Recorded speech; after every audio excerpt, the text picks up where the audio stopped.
Hello, everybody, and welcome back to another stream. We're going to be starting case 3 today. So we've done 2 cases so far. Looking forward to more. My camera's a little bit pointed towards that open closet over there. Let's go ahead and fix that so it's more centered. And hello, welcome Akara, welcome Bear Kidney, Running Wild Video, welcome back. I am back with a fresh haircut, although it is not the weather to have your haircut. I will say that. Oh, I knew I forgot something. Shoot. As I was saying, I guess there is no suit. Um, Thank you. I was about to say, you know what? Yeah, uh, that is unfortunate that I forgot that. I guess it's because I didn't wear a suit today because I didn't have any court, and that required me to have a video call, and so yeah, I forgot. I did finish work late, and I was just scrambling to get everything set up, and I forgot. So next time, Thursday for sure, the suit's coming back, as well as the red tie. So apologies. I'm expecting a lot of people to come in and say, "Where's the suit?" And I will have blown it. So as far as the remainder of the year, no more Yu-Gi-Oh until about January 5th of 2026. We are done with Yu-Gi-Oh tournaments for the year, at least at the place I play. So I will not be probably playing again until several Sundays down from now. And as far as the case, I've been thinking about case 2 ever since I finished it, and I'm still rubbed the wrong way. Uh, Part of it's definitely my ego. I'm not going to entirely rule that out, but I still don't know what the whole Shishishito plot line was. Was it actually used to hit anybody? Was it all fake? Did he hit his own head? Did he hit the head of the person at the headquarters and then bring the Shishishito back to the other place later? I don't I don't understand how like what none of that. I can't piece together what any of that meant. And that's why the chronology just completely. I think this is the first time we've had a case in Phoenix Wright where the murder weapon, like, there just wasn't clear evidence of what it was. Like, almost on almost every other case, it has been part of the evidence. Here, I don't know if it was the Shishishuto or something else. It's very unclear. It wasn't tied in well, and I guess I'm still bothered by that. I guess I just don't fully understand what happened in both the warehouse and what happened in the other place. But I guess we got a dead guy, and I guess the case is done. And we had some nice twists along the way, but overall, definitely not my favorite case. Probably extremely low on the Phoenix Wright totem pole. That is my opinion. However, I'm very excited to see what the next case has to offer, and hopefully I understand it considerably better than this one. So let me go ahead and plug in my capture card, and we'll switch to scene number 1. And uh, stuff should have happened. Let's try that. Let's see what happens here. Let me try closing out of the 3DS capture card and opening it again. Okay, that's all I needed to do. Okay, so we're back, and we'll go ahead and proceed. Not even a heart sweatshirt. I apologize. Yes, I'm sorry, McKenzel. I finished work rather late and I scrambled to get here, and I'm like, I feel like I'm forgetting something. I just don't know what it is, and I forgot to put on the suit. So, how can I possibly be a real attorney without a suit? That is the question we're all going to have to ask ourselves. So, but welcome all the same. That's enough. This court needs no reason to further prolong a trial. This case is extremely clear. I see no room for misinterpretation of the facts. It wasn't me. I swear it wasn't me. The evidence and testimony we have seen and heard are conclusive. The victim was alone at this table and he drank from that poison cup of coffee. No, you're wrong. I know what I saw. I saw.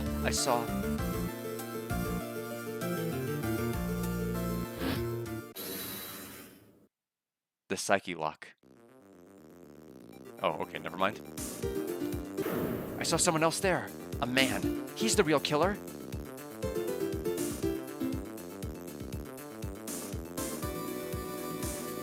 Hair looks suspiciously like those.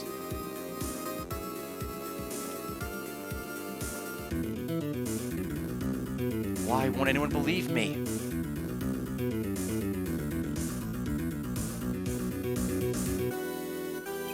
Well, I'd say that pretty much wraps this case up, wouldn't you? Mr. Wright? This court finds the defendant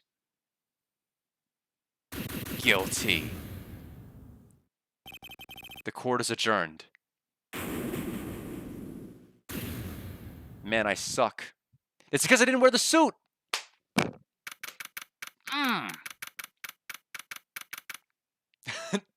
It's like a summary judgment against me. You know what? I can't take it anymore. I'm gonna turn off the camera, give me like a couple of minutes, and I'll be back on. Everybody just stewing my failure of not wearing the suit while I get the suit on.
All right.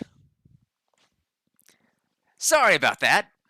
This is probably not gonna fix the fact that I got my client found guilty, but we'll do what we can to make sure our next client doesn't get found guilty. Sorry, that napkin got stuck to the bottom of that. All right, so rough start to the stream.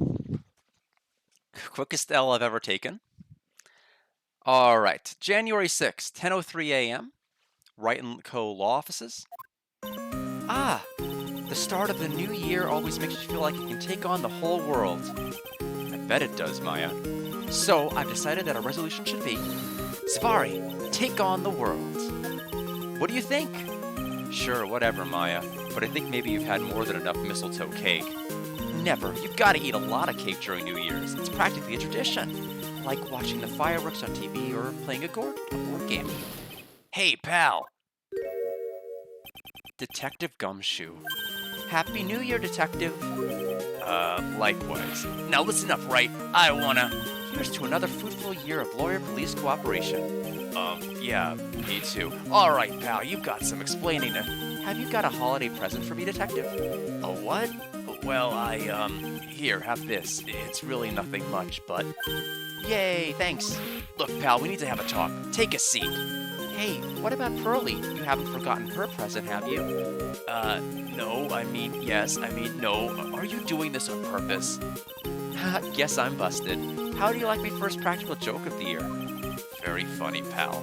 Now let's see how funny you think it is when I show you this. What is it? A magazine? Hey, I want to see. Deadly poisoning brings guilty verdict. Defense attorney Wright trounced? Trounced? Let me see that.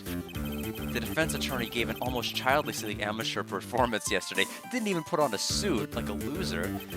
What the heck is this? It's a report, pal, about you. Listen to this. Mr. Wright must take full responsibility for the ruling in this case. Well, and don't tell me you don't remember anything about it. But I don't remember anything about it. When was that issue from, anyway? December of last year, which I guess makes it last month. Which makes it old news, you mean?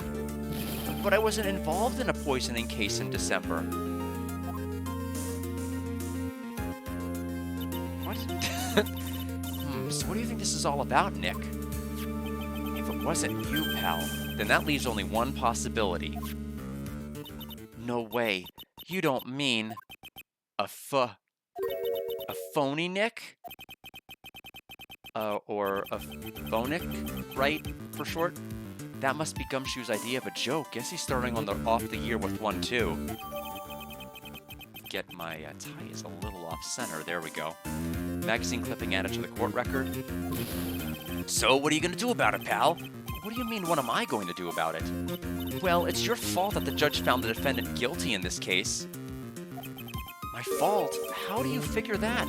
Because the Phoenix Wright is super famous now. Well, maybe only sort of. Yeah, see what happens when you hotshots start getting too full of yourselves? Aliens, I suppose. That's the only logical explanation. But I didn't do anything wrong. At least, not that I can remember. You better make this right, pal. Now. And that means taking the case back to court. Got it? Sounds like we've got our first case of the new year. Let's tackle it with gusto. I don't know. The judge already issued a guilty verdict once in this case. It's not going to be easy to get it overturned. I guess that New Year's resolution is going to have to wait until next year. So you're taking the case, right? Good. I'm going to head over to the courthouse then. After that, I'll go back to the precinct. Drop by if you need something, okay, pal? I guess people are starting to know the name, Phoenix Wright. If a client entrusted the case to me based on my reputation, I guess I am kind of responsible. But why would someone want to impersonate me? What sort of a guy would do that?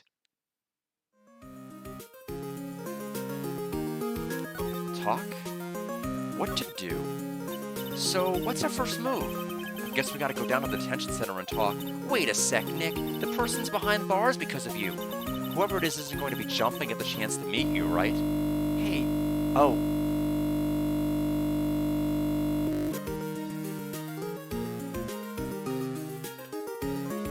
That's the second stream that's happened. I'm back again, right?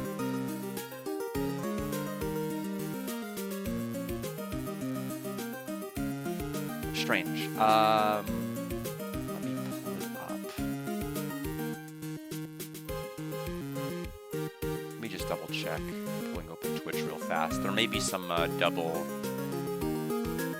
sounds while I check. Okay, I'm live. Sounds while I check. Yeah, I'm live still. I don't get why it does that. Okay, well, let's get one thing straight. It wasn't me, it was a fake me that did this. I wonder if he looks exactly like you. You're phony Zinyoff. I hope not. What kind of name for an evil double is Zinyoff anyway? Nick, I've got it. If you're going to ask whether I've got a twin brother, the answer is no. Spoil sport. Any ideas? Did you notice Gumshoe was acting weirder than usual, or was it just me? It's a fake Gumshoe, too. This case is going to get very complicated very fast. What do you mean? He was really worked up.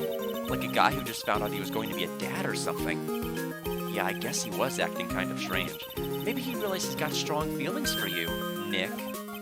Considering how we interact, I seriously doubt that. Oh, yeah. Well, if he wasn't nervous because of you, then maybe it's because of our new guilty client? Well, let's present attorney badge. So you've still got that badge, I see. Huh? Well, I'm a lawyer, aren't I? Yeah, but I guess I just didn't think you'd keep one on being one for this long. You have to admit, you've had some close brushes with death because of your job. I fail to see how being a lawyer is more dangerous than channeling dead people. Alright. 2 criminal affairs first, and then the detention center. Police station criminal affairs department. It's been ages since we came down to the precinct, huh, Nick? Looks like Gumshoe isn't around. He's got it so easy, leaving everyone else to do the work. No, he's out there somewhere. My bet is on the courthouse. With Phoenix and Gumshoe fanfiction, I don't know if I approve of that. I approve of a Gumshoe X salary. That's my OTP. I want him to get paid. Stop losing his money. He's probably trying to arrange the retrial of his case. Guess that means we should go to the detention center and chat with our killer, huh? After being convicted without a fair trial, I'm not sure killer is the right label. Do we know if it wasn't a fair trial? We know somebody impersonated him, but that's all we know, right? I don't know if the trial wasn't fair as much as it was the representation may not have been adequate. I think the real tragedy is losing the pain. That's the part that sucks.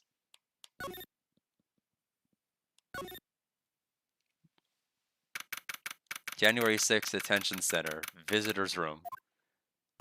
This is so nerve-wracking waiting to meet our new client. I wonder just what kind of person you tricked and got found guilty. Keep it down, Maya. That kind of talk could ruin me. Ah!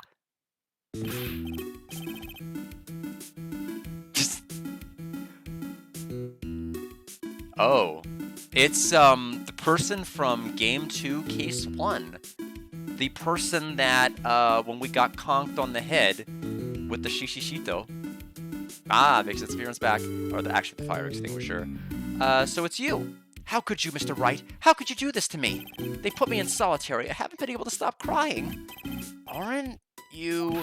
Yes, I am. I'm totally and utterly let down. Are you? Don't pretend you don't know me. It's me, Maggie, remember? Maggie Bird. Maggie Bird. Ah. Maggie Bird. She's the policewoman I defended that one time. Yeah, conked on the head. Conked is a good word. I like it. She was accused of murdering her lover. He was a cop, too. What are you doing in here? Didn't I get you a quit? Oh, sure, very funny. After that 5th-rate defense job, you come in here and start making jokes? You better hurry up and tell her what happened, Nick. Oh, I see. So that's where we stand right now. I'm sorry you've been caught up in another murder. My whole life has been nothing but a whirlwind of bad luck and failures. I have a suit now. I decided, like, getting a client found guilty with by not wearing the suit was enough of a reason to wear it. So, yeah, that other faker that got you in bars, that was the non-suit wearing Phoenix Wright, and I'm the suit wearing one, so no relation. I vaguely remember her saying the exact same thing last time, but I don't mind. What's one more disaster in my life? At least now the real Mr. Wright is here with me. I won't let the world keep me down, sir. Maggie Bird. So how come you're dressed like that, Maggie? Last year you looked so sharp in that police uniform. I was fired after that incident last year. Oh, I'm sorry. It's okay. I don't mind one bit. I enjoyed being on the force, but I think it was time for me to move on. So, what do you do now? In the second act of The Life of Maggie Bird, I'm playing the role of a waitress. A waitress? Yes, in a French restaurant. It's a small place, but it's quite fashionable. My charming smile and shapely figure came through for me. And the owner, Mr. Armstrong, hired me straight away, sir. And then you got in this mess straight away, right? Yeah, you could put it that way. What happened? This whole mess started on the 3rd of last month, and it happened at Tribulations. Tribulations? Yes, It's a restaurant where the good service and a friendly smile are always included. Oh. There were two men at the table, both drinking coffee. I don't know anybody that drinks coffee in this game. And then...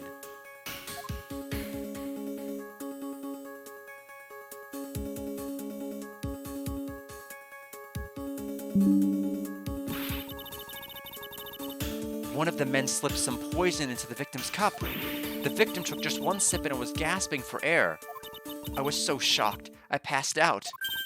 Hey, hold on there, Maggie. What? You keep calling the guy the victim. Didn't you know the guy who was killed? Not at all, I'd never even seen the guy before. Oh, so she wouldn't have had a motive to kill him then, I guess. And the other man? The killer. You saw him, right? Of course, a good waitress must be attentive to the clientele. So, you saw the killer, but you were found guilty of the crime anyway? How come? You tell me, Mr. Wright. I guess the answer to my question is my phony. Anyway, she saw the killer. Better see if I can get a description of the guy. Guilty verdict? So if you saw the murderer, why were you still convicted? Because no one else saw. Saw what? The other man. The one who put the poison in the victim's coffee. Everyone testified that way. Mr. Armstrong, the customer, everyone. The victim was sitting alone at his table the whole time. But how's that possible? I don't know, but nobody, not one person would believe me, sir. Even Phoenix Wright, my one last hope for a fair trial, failed me. What a pathetic defense. My granny could have done a better job. Look, that wasn't me, okay? And then they found something a bit incriminating in my apron pocket. What? A small bottle of poison. What? Poison? It was in your pocket? Well, I passed out when the victim collapsed. The killer must have slipped the poison into my pocket when I was unconscious. And no one else saw this other guy? No, sir. That's what everyone said, but I don't see how they could have missed him. The other guy. I was the one who took the coffee to the two men. Uh-oh? And what was your impression of them? Well, when I first saw them, I kind of thought they might be in the music industry. In music? How come? Well, one of them had some sort of earpiece, and an emo musician's look about him. And there was a sample CD on the table, sir. An earpiece and a sample CD, huh? Did you get a good look at the CD at all? It had a band's name written on it, Joe Versus. Pretty cool. I think it was MC something. They must be preparing for their debut, I guess. So it was a band CD? Maybe a promo disc. Maybe it was MC Screwdriver. Get serious, Maya. Would you buy the CD of a group named that? What was the name of that group again? Mick Hacksaw? No, Mick... And what about the killer? What did he look like? Well, I don't really remember. Only that he was a young man. Well built like the victim, really. Did he look like this guy?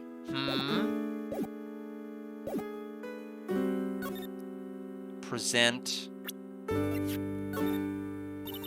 I know you used to be on the police force, sir, but I'm incarcerated now, so I can't use my connections to help you. All I can tell you about now is info on ex-cons or the clientele of Tribulations, sir. Don't let it get you down, Maggie. And let's take a look at our evidence here. Age 23, a waitress at Tribulations was found guilty of murder thanks to the phony me. Let's present the article. You can't believe Phoenix failed this case. Welcome, Tay. Hope Miami's been treating you well. Hope you've enjoyed all of your Miami vices and you enjoyed all the hotlines. That's all I know about Miami. I guess they have dolphins there too. But hope you've been having a good time. So I started the stream forgetting to put my suit on, which everybody gently reminded me. And the first thing that happened without me having my suit on was I instantly got a guilty verdict. And I'm like, that checks out. So I turned off the camera and put on my suit. And now everything's better. Everything's better. Yes, you're back from Miami now. Yeah, I read everything in the that you described about it. I just didn't have an opportunity to comment. I was busy, and I kind of arrived late. That's why I forgot my suit. And but that's what happens when you don't wear your suit. You get your client found guilty. A lesson for all of us. Yeah, I'm locked in. Well, better be to be locked in than locked up like Maggie. At the wrong place at the wrong time. I mean, did she serve 2 coffees? I mean, is there anything we could use to support her story? I mean, I don't know yet. Let's present the clipping. Oh, yeah. I need to ask you about this. Hey, this article's about my case. Can you tell me anything about the guy who was pretending to be me? Yes, sir. It was the morning after I'd been arrested. I met you in the visitor's room here. You were wearing one of your super sharp suits. Super sharp suits. Super sharp suits. No, super... One is enough. Me? Yes, you, Mr. Wright. Hey, Maggie? Was my evil double I am there, too? No, I don't remember a phony you, Maya. Oh, it would have been so cool. Then you got really worked up and passionate. I'm gonna get you cleared of this crime, you said. Okay, I get the picture. But you met me in person before. So, what I'm already deducing is... the killer is probably the impersonator, and the impersonator then took up the mantle of Phoenix Wright to neatly dispose of this crime by getting her framed and locked up. And somehow, some way, we're gonna get this person, I guess, convicted. And it's gonna turn out to be the Spampton-looking guy from Case 2. Somehow he did it again. I don't know how. So how come you didn't realize that guy wasn't the real me? I guess, looking back now, it was a little strange. Only a little. Well, okay, so you were a bit taller than normal, and you looked a bit shady. And your voice was a bit weird. Oh, and you had this kind of funny accent, and... So the guy was nothing like me then? But he had your spiky hair and the blue suit. Is that all it takes for someone to imitate me? How about everyone else in the courtroom, like the judge and the observers? Didn't they realize he was an imposter? Everyone had these big question marks on their faces, but it seemed that no one wanted to say anything, sir. This case just keeps getting weirder and weirder. Mr. Wright, do you think it's possible to get a retrial? Probably. The court ruled in the absence of a genuine defense attorney, so we should be able to get a retrial. Mr. Wright, do you think we'll win next time? Sir? My life has been a full-course meal of bad luck, complete with defeat for dessert. Since I was 6 months old, when I fell from the 9th floor of my apartment building, I've been hit by all sorts of vehicles, gotten sick from all sorts of foods, failed at almost every test I've taken, experienced almost every kind of disaster. I even landed a phony lawyer when I had the misfortune of being accused of murder. But I will survive, because Maggie Bird always lives to fight another day. And one day I'll find it. Just you wait and see, sir. I'll find that one single moment of good luck. Zinioff is really gonna pay for this.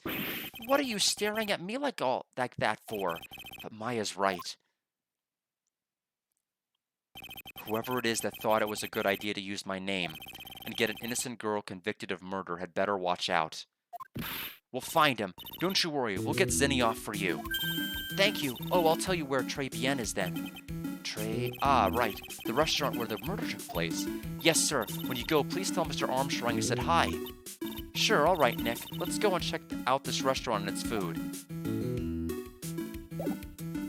All right, time to move. Très bien.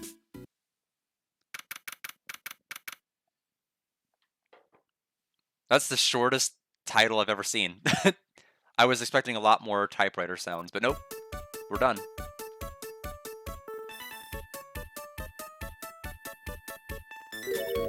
Wow, look at this place. Look, more like smell. What is with the suffocating scent of flowers in here? Then again, girls like that kind of thing, right? Actually, I'm not at all into it. No one's coming to seat us. Maybe there's no one here. Don't be silly, Maya. This is a restaurant and it's open for business. Hello? Anyone here? I don't believe it. There really isn't anyone here. Perfect. Let's get intrusive. If there's no one here, we can take anything we want. Yeah, I suppose we can. Alright. Let's take a look at that one thing that's jutting out from behind here, which is pretty suspicious. I want to take a look at it. It's a rack full of fashion magazines, and they're all French. Why don't you try wearing something a bit more chic sometime, huh, Maya?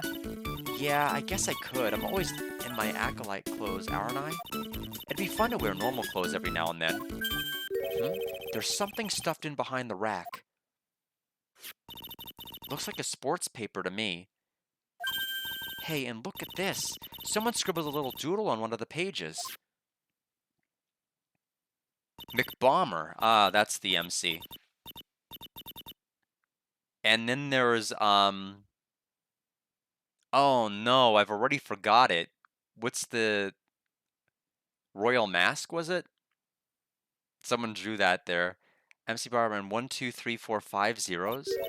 $100,000? Maybe? I wonder what MC Bomber is supposed to be. This paper. It's from December 3rd. This paper's from the day of the poisoning. What? Sports paper added to the court record? Paper from the day of the murder? This has gotta be a clue. I should see if I can find out some more about this paper.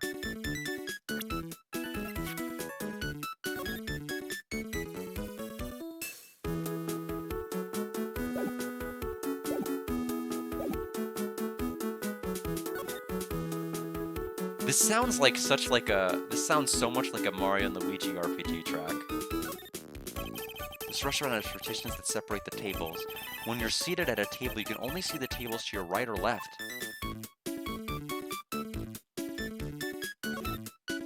This must be the table where the murder occurred. I guess so, with all the police tape around it. And that steam must be from the poisoned coffee. Don't go licking the tablecloth, okay, Maya?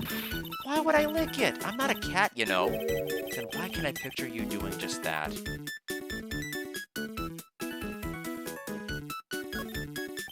No clues here. This table's set nicely, it just needs a customer. What do you think this flower is, Nick? Let's see. Well, it doesn't look like a tulip, and it's not a sunflower, I don't think. Duh, even I could have told you that. Well, those are the only kinds of flowers I know. Dagnabbit, I'm a lawyer, not a botanist.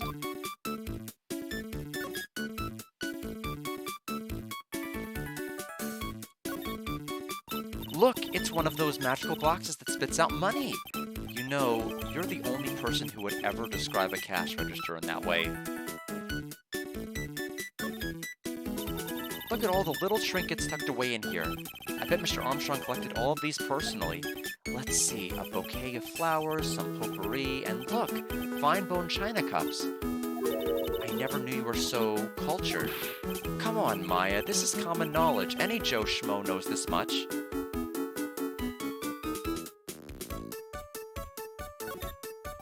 It's the restaurant's front entrance. There's a sign hanging on the door written in French. It probably says open or closed. It must be one or the other, but I don't know which since I don't know Jacques about French. Ah, I see what they did. Bad at knowing composers. Like, I don't know if there's a trend that Lunar Grandia guy has other than making good music. I don't know necessarily if there's a trend either. I will say that this type of more frantic sounding music, I'm more used to hearing in like a Mario and Luigi type setting than I am in a Lunar Grandia setting. I suppose I like this track, it's not what I'm used to hearing in Phoenix Wright.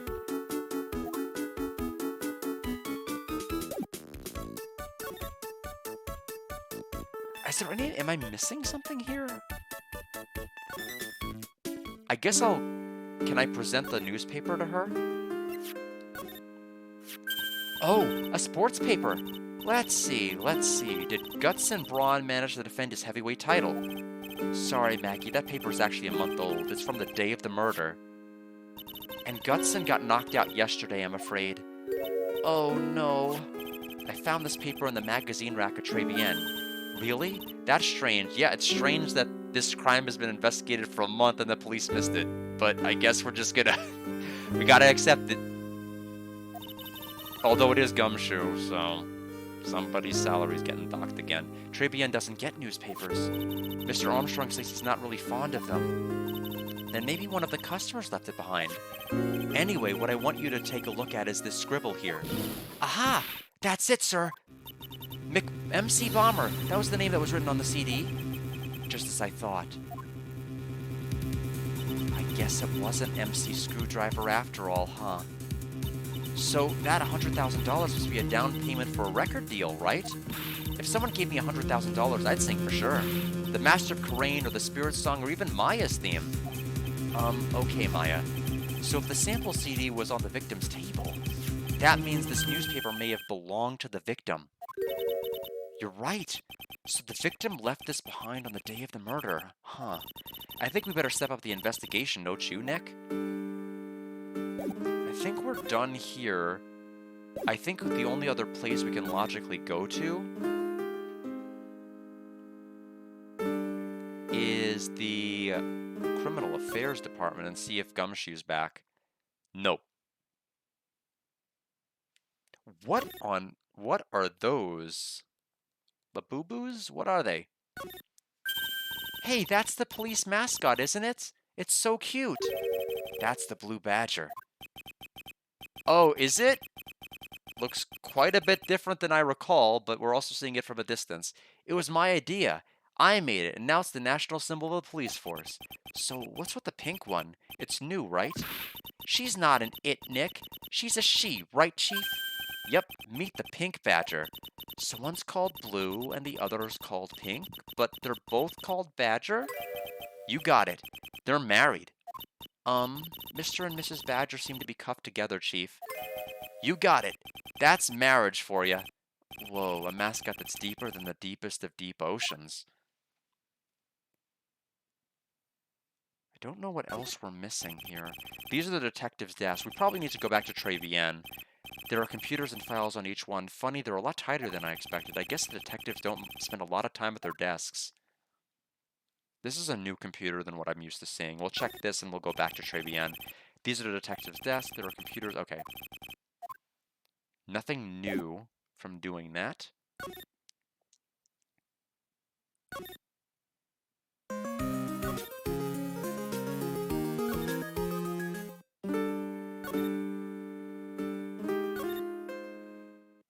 Yep, that's all we needed to do, was go back and present the newspaper.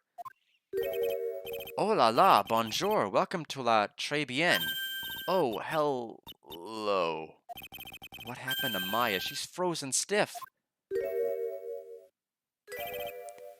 Bienvenue! Welcome to my petite restaurant. I can't do an Italian accent. I'm gonna try. I don't even know what accent to give here. Happy Avenue? Oh no, my petite tulip. Huh, me? Look at this face, like the kitchen rejected by its own mother. You are fatigued, no? Alors, you need this. An aromatic bath oil melange of my personal recommendation. You think I need what?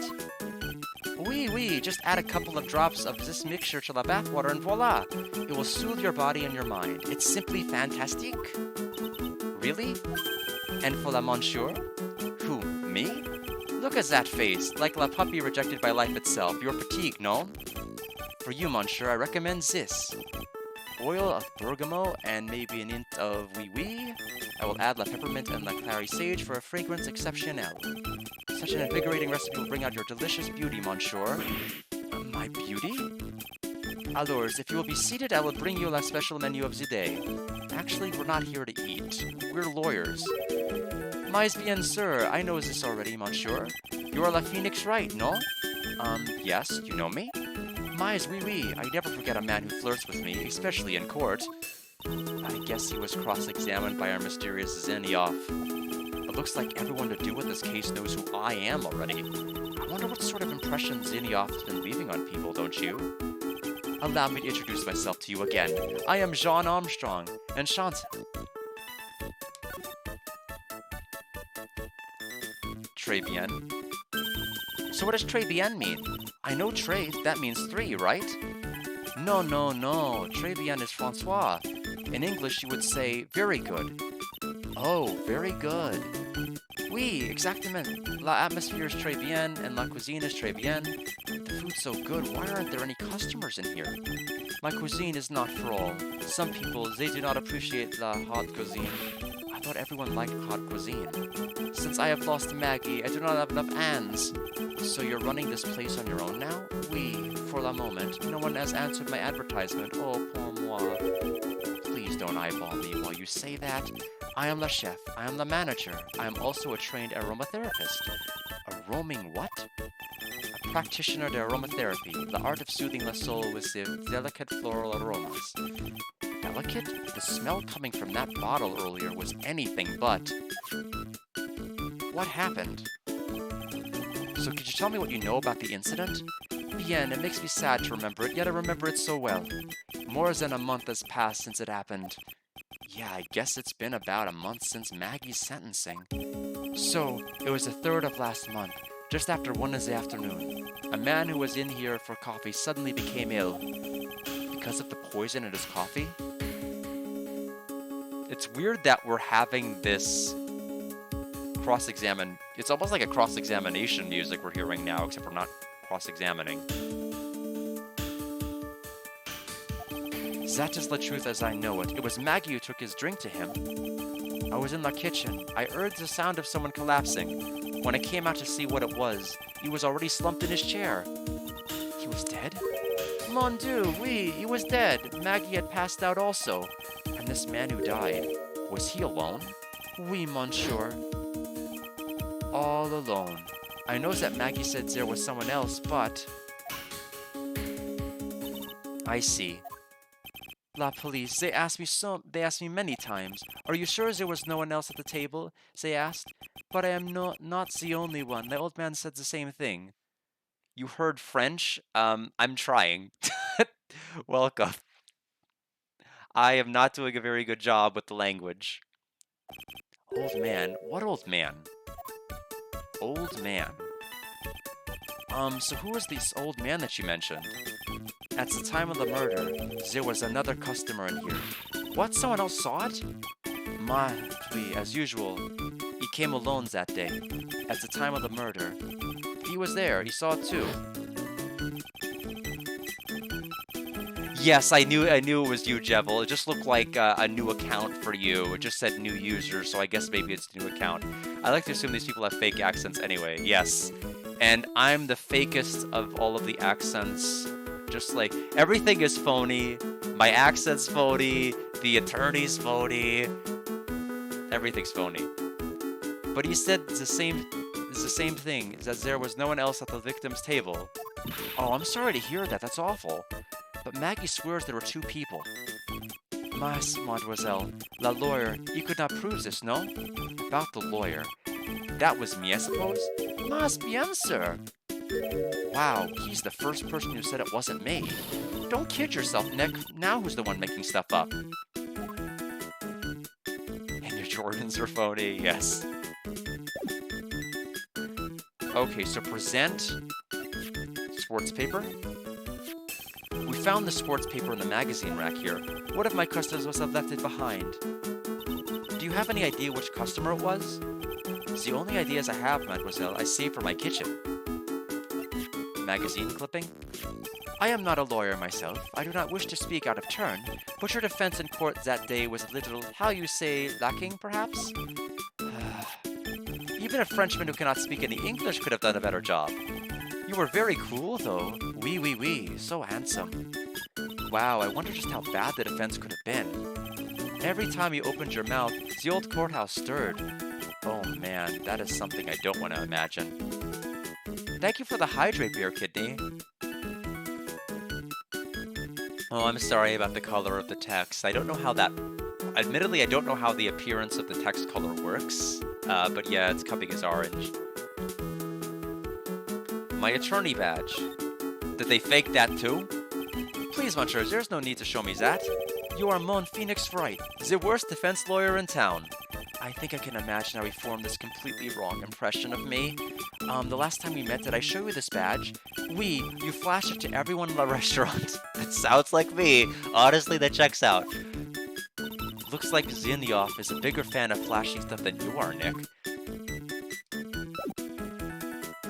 Yeah, I don't know. It's green for you. Very interesting. Yeah, because Tay is blue for me, Jevil is orange, Bear Kidney is purple. Actually, everyone can see the colors. It's on the stream display. That's how it appears for me.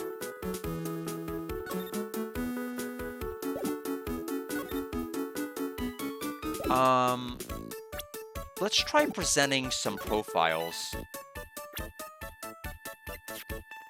Jean Armstrong, Tribune owner and chef, a witness in the case who is also into aromatherapy.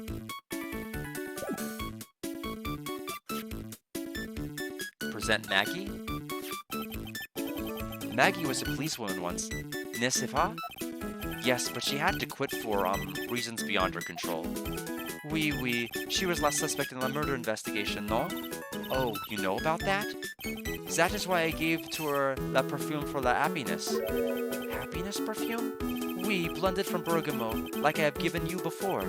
But she's been arrested again, and found guilty this time. This is true. Her natural aroma of unhappiness must have been very strong. Just admit it, your perfume doesn't work. I am not surprised she was the prime suspect, after something like that took place before my very eyes. Something like what?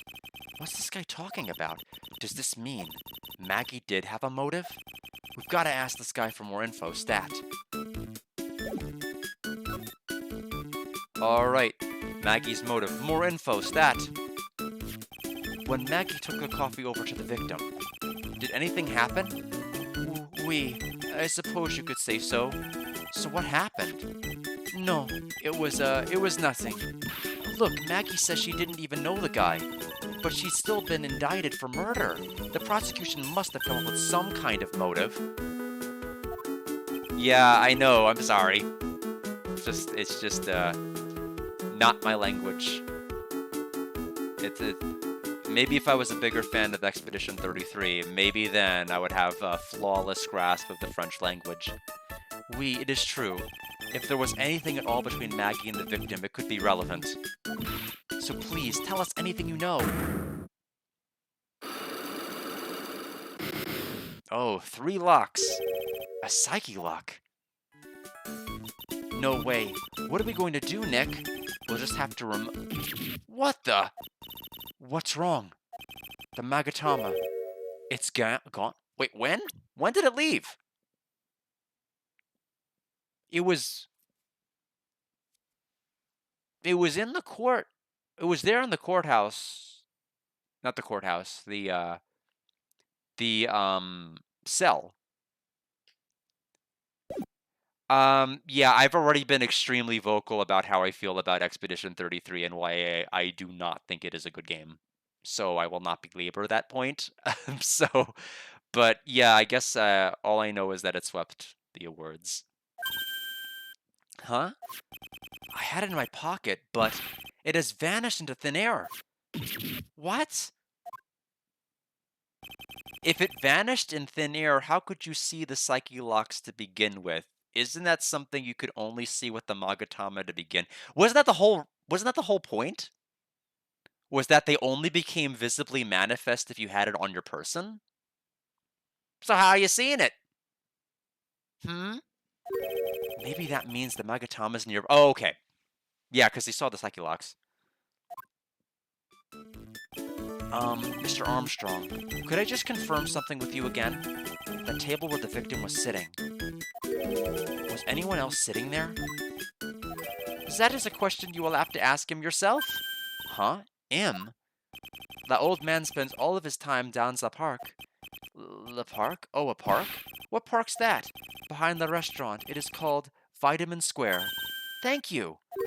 L'avez appris, my dear. Let's go check out this Vitamin Square right now, okay?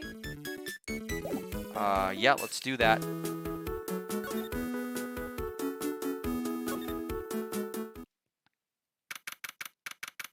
Look at all the fruit. My goodness. Vitamin Square. So this is Vitamin Square. Yeah, I see where they get the name from now. The fruits scream vitamins at you. Hey, Nick. That's the guy, right? Isn't that the old man Mr. Armstrong was talking about?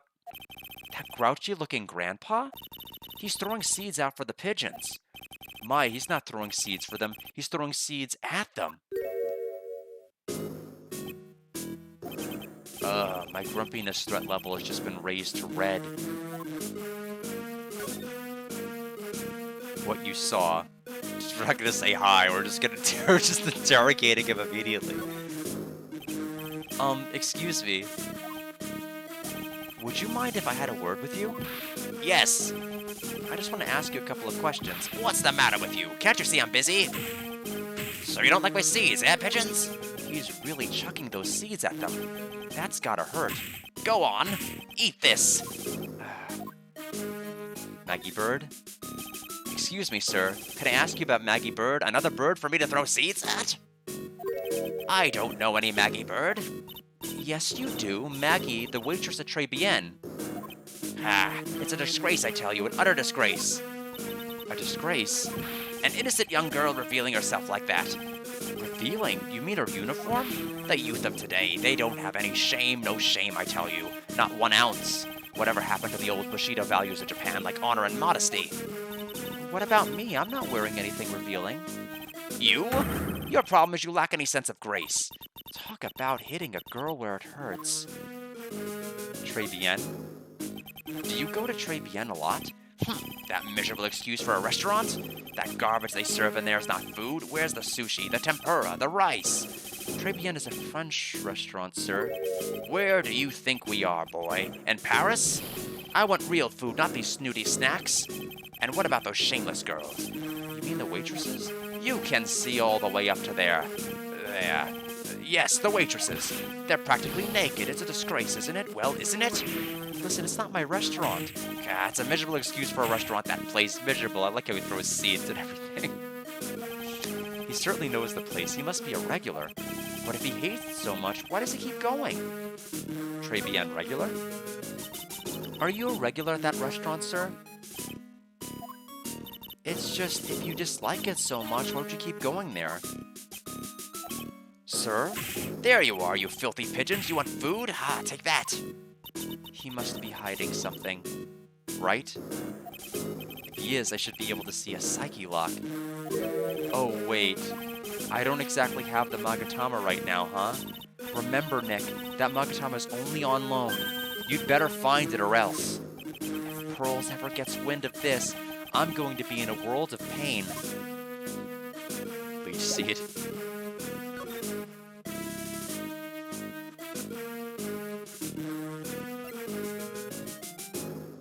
Sports paper? Is this your paper? Excuse me, sir. Could I just ask you about this? Sir? Here you go, boy. How does some pigeon feed sound to you? This wasn't exactly what I was hoping to get out of this guy. Same thing about the magazine clipping. What's that on the, orange? Ooh, there's a magazine here. It's a magazine full of job listings. You disgusting rogue picking up something someone else threw away. Threw away? Did you throw this away? Are you looking for a job? Gah, that's none of your business. Sorry, I guess I'll just take the magazine with me then. I don't want anyone else having it. Give it back. Too bad. Now that you want it so bad, I don't want to give it up. Job listings added to the court record. Hey, that's mine. Let's take a look at it. Picked up from a bench in Vitamin Square, thrown away by the old man. Oh, I can't actually check it. It's weird that we can't check it at all. We don't even know what the job listings are. This place is so fruity. That's not a bad thing. Besides, I love apples. They're among my favorites. And that apple slide is perfect for you. And what is so perfect about it? Oh, come on. Don't be a stick in the mud. Slide down it a few times. Go on. Woo! No way. I'd get covered in sand if I slid down that slide. Anyone can see that. Yeah, you're right. Otherwise, I'd give it a try, too. I used to love sandboxes like you wouldn't believe. Really? You? Sure, finding iron fillings in the sand with a magnet was my favorite thing to do. Iron filling? Oh, filings, not fillings. Wow, that's too exciting for words. It was my ambition to collect every single shred of iron in the sandbox. I was such a kid back then. So, did you manage to get all the iron? No, I never did. I think it came close, though. Come to think of it, I still have all the iron filings I found from way back when. You want them? No. I don't know, they could be important evidence. Maybe we could trade the filings for the birdseed. Ever think of that? Let's present the job listings. Okay, that did not help at all. That did not do anything. I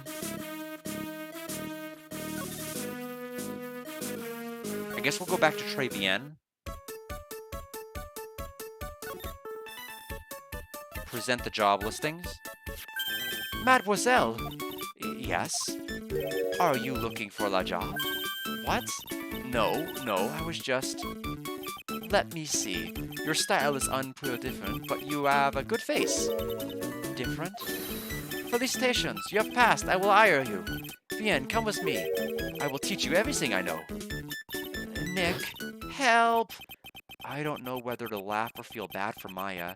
Maybe I should do both.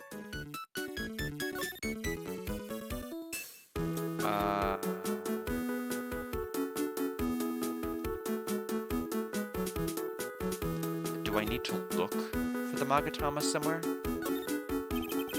A bunch of little trinkets on a shelf. Mr. Armstrong collected all of these personally. Really tight behind the cash register counter. Can Mr. Armstrong even get in there? And if he got in, could he get out again? This must be the table where the poisoning occurred. The stain tells the story well. The whole area is still cordoned off with police tape. I guess it must still be under investigation. Mr. Armstrong must be a pretty big neat freak. He already has his table ready to go. And if only the food in this place was edible. You don't know what's not edible. That's a rude thing to say to a place you never ate at.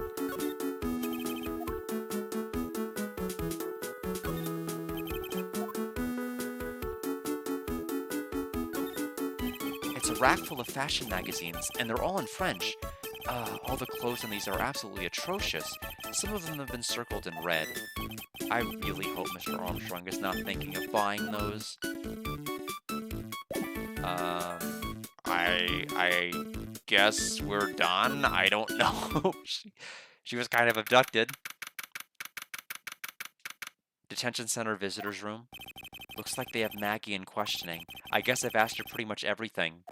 I'll come back if there's anything else I need to ask her later. Criminal affairs? Police station? Well, pal, have you found the evidence yet? The one that's gonna find her innocent? No, not yet. We've only just started our investigation. Well, whatever you need to know, I'll give you the dirt on it. I'm putting off all my other cases for now, pal. Gumshoe's really fired up about this.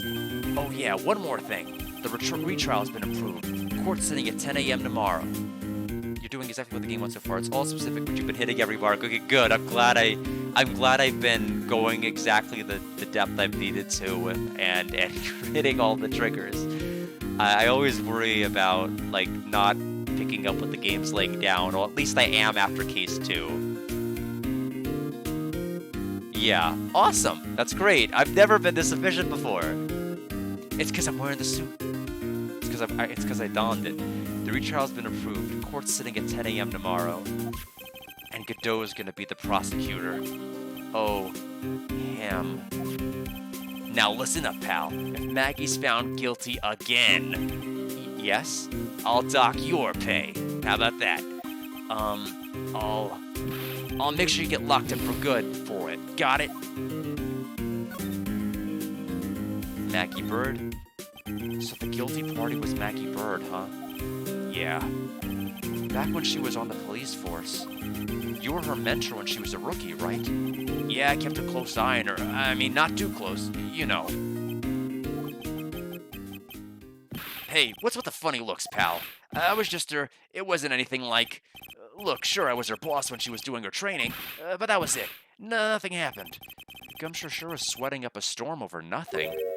Ah, so that's it. Our big old Gumshoe has a little old crush on Maggie. I don't like her or anything. I was, Note to self, gossip with Maya about this later. Look, pal, don't tell anyone, okay? You've got to keep it a secret, got it? Sure. And would you mind not guessing what I'm thinking all the time? Hey, tell your face, pal, not me. You'd have to be blind not to see what's on your mind. Victim. So, I was wondering, could you fill me in on the victim? Glenelg. Oh, it's a palindrome. Is that case relevant in any way? I guess we're talking about mirrors a lot with a mirror Phoenix Wright, and yeah, I guess it fits the trend of things going backwards and being read backwards. But Glenn Elg, he was a computer programmer. I see, a programmer. He was just a regular Joe working for a small-time computer firm. Maggie never had any contact with the guy before that day, and all she did was take him his coffee on the day of the murder, pal. Yeah, Maggie also claimed to have never seen the guy before. Did the victim go to the restaurant often? Not according to the chef. Said it was the first time he'd seen the guy. A programmer and a first-time customer. What possible reason could Maggie have had to kill a guy like that? That's what I thought. But a motive was still somehow established in her trial. You're kidding. What was her supposed motive? Sorry, pal. I'm real busy. I haven't even got enough time to sift through these papers. You just said you'd help us and give us all the details. Look into it yourself, okay? What could this motive have been? The investigation. This isn't really a proper investigation. I'm kind of working on it by myself. Oh, that's right. The judge already ruled on the case, and all the evidence is in already. The only problem is with Maggie's testimony. Yeah, it doesn't sound very good for us, huh? Look, pal, I've got a mountain of papers on this case to look over before tomorrow, so I'm just gonna say this. Maggie Bird's no liar. She's... Okay, so she's a bit out there and a bit off base sometimes, but she was a good cop. That's not exactly complimentary, you know. So what do you think really happened? And just how contradictory is your testimony? Contradictions? The biggest problem with Maggie's testimony is the number of people at the table. Yeah, my thoughts exactly. Maggie still insists there was another guy sitting with the victim. Right, but get this. Everyone else in the place says the guy was alone, even the chef. And then there's that CD. CD? Oh yeah, she did mention something about a CD. And there was a sample CD on the table, sir. But our guys turned that place upside down. There was no CD. Well, you guys missed the newspaper that was behind the magazine rack, despite a month's worth of investigation, so I don't really trust your police work. So, I'll probably find it the next time I'm there. What? Not on the table, not anywhere in the whole restaurant, pal. But didn't Maggie see the victim was wearing an earpiece, too? Yeah, but that was for the portable radio in the front pocket of his hoodie. A radio? He didn't have a CD player? You got it. Your phony never explained that contradiction at all. Come to think of it, the owner of Tribulations didn't mention that CD either. I don't know why, but I get the feeling Mr. Armstrong's got something to hide. His imaginary friend killed him. Wait until we drop the bombshell that there was nobody at the table. Nobody died. Nobody served coffee. What in the world was Maggie doing?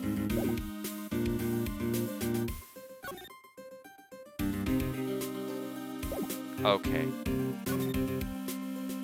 There's only 3 things, so I wonder if we present until there's a 4th.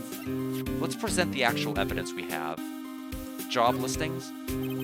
What do you make of this? Sorry, pal. All I can think about is Maggie at the moment. No, I didn't mean like that. I meant... You don't have to explain. Really.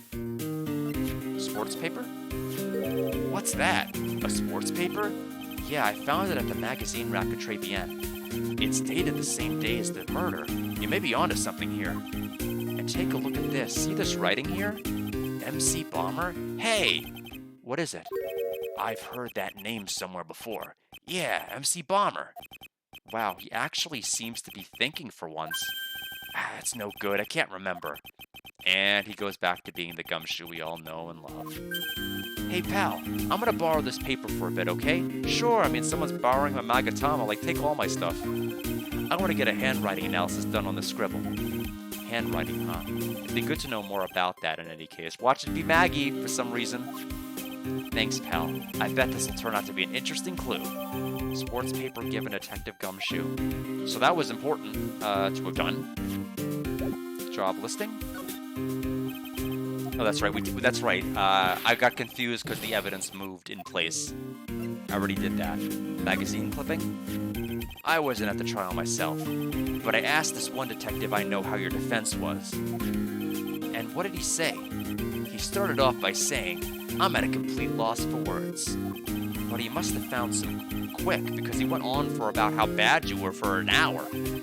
But he said you sucked so much it seemed like you were trying to get Maggie found guilty. It looked like I was trying to get Maggie found guilty?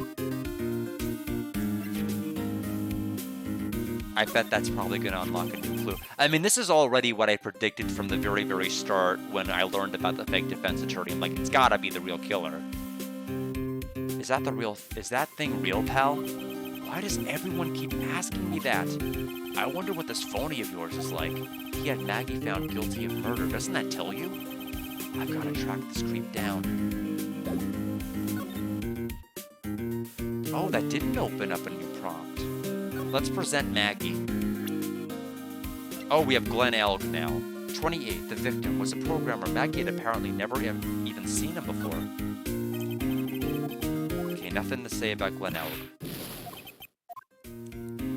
How about Sean Armstrong? The chef of Tribulations, huh? You know what that chef said to me? Oh la la, your body is full of the toxins. And then he gave me this bottle. What's in it? I don't know. The label says juniper. I'm under orders to put a few drops of it in my bath every day. Under orders? Yeah, you know, there's something about that lady. I mean guy. Huh? You can't stop thinking about him? Not like that, pal. Give me a break. He's not my type. I mean, I can't stop thinking that he's involved with this case somehow. Sounds like he knows a little something more about our charming chef. Maggie Bird? Have you gone to see Maggie? Of course I have. But I wasn't much good at consoling her. I'm not very good with words. Oh. Yeah, I guess I must have looked a bit down. Maggie was really supportive of me. It was great to have someone to talk to. Did he go for her or for himself? Tell me about Dick Gumshoe, I'm curious. I'm such a loser. No.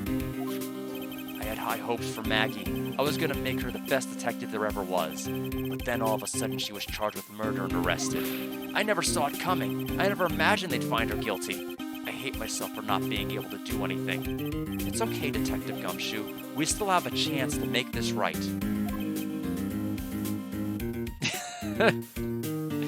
I mean, it's only a problem if you bathe in coffee like a dough.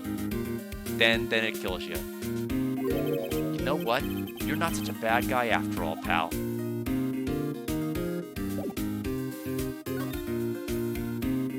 Okay, okay, we finally unlocked tier number 4. I figured there had to have been a 4th one. So what exactly is it that caught your attention about the chef at Tribulations? It's, kind of hard to say. The guy's probably not even connected with the case anyway.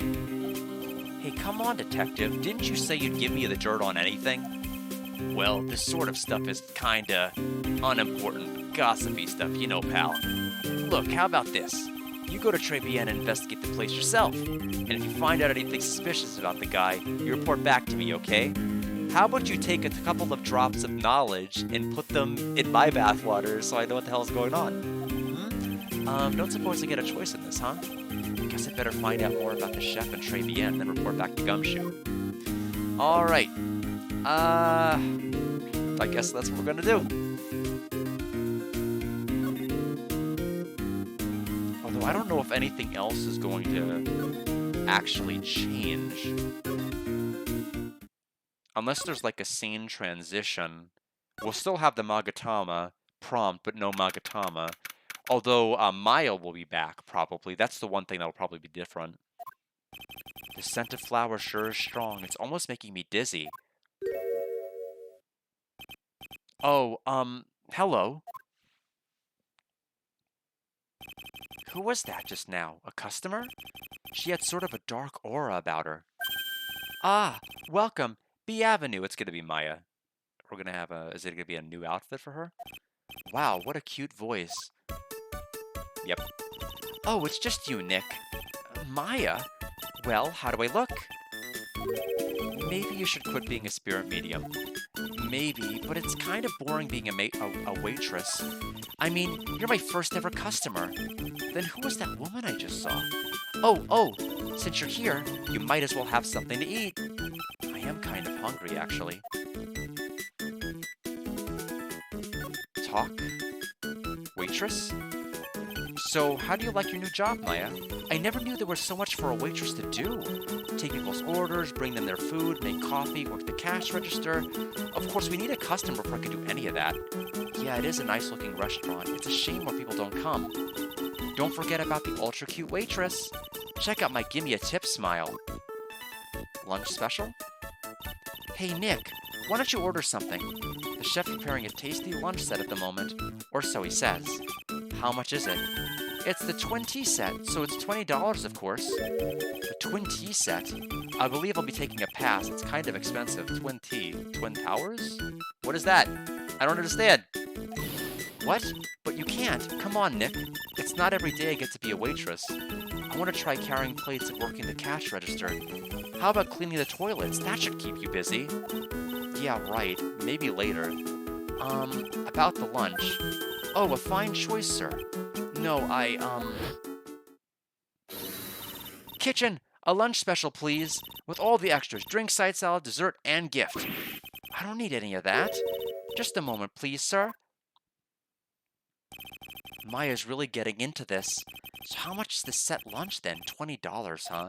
But with the drink, side, salad, and dessert, it's $45. Hey, wait a sec, Maya!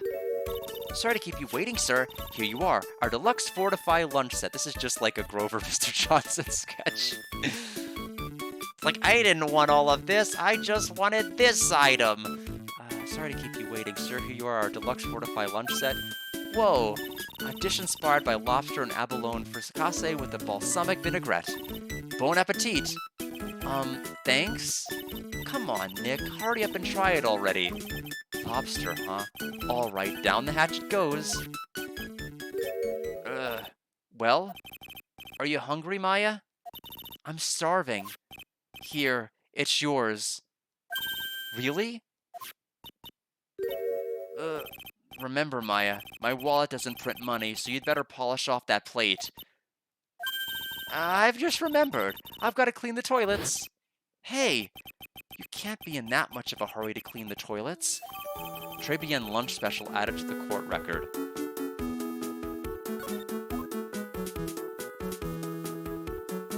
How does that guy manage to make good food taste so bad? Cost $20 despite how unbelievably bad it tastes. I'm trying to figure out what it looks like. How does that guy manage to make good food taste so bad? Hey, Nick, you want to take a peek at the kitchen? The kitchen, huh? Not a bad idea. The kitchen. Now, what was it that Maggie said again? In the kitchen, you'll get to see all of the chef's greatest secrets. In the kitchen? That sounds tasty. Hey, wait up, Maya! What is it? I'm pretty busy right now. Weren't you going to show me around? So there goes my plan to find some cool clue and show it off in your face. I better conduct the search in the kitchen myself.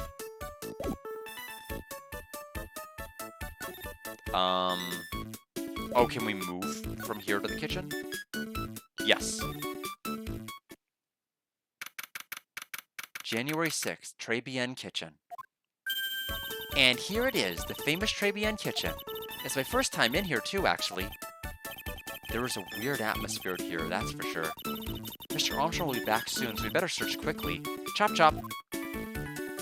At first, I was trying to figure out, was that a bathtub at the back? And I'm like, no, it's not. It looked like a tub, but I can see that there's pots underneath it.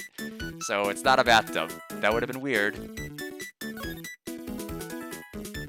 let's go ahead and examine. Now this is one large mirror. I bet this is where he makes himself look pretty. There's a book on the dresser. Clarice Armstrong's bedtime literature. Not exactly Pulitzer Prize material, is it? Prize material. Looks like a collection of poems he's written. Poems, cool. Read one out. And say it in your best French accent with intensity. That's one step up from intensity, eh? Okay? Okay, up. Here's one. It's called Printemps. The two of them, like actors from a film, the coffee still undrunk, sweet nothings over too soon, on that sad Sunday morning, the foolish cocktail so delicious. Take the last sip of your tea, and I know what I will do. I must lie to you. I must. Huh? That's it? Yep, that's a poem for you. Let's look at these obvious bottles on the ground. What's this? It looks like a treasure chest or something. Wow, look at all these little bottles. Oh, they're aromatherapy oils. He's got so many. They're overflowing onto the floor. Let's see. 1, 2, 3, 98, 99, 100. They're all the same, too. Hey, wait a minute. What is it? There's one bottle that's different from all the others.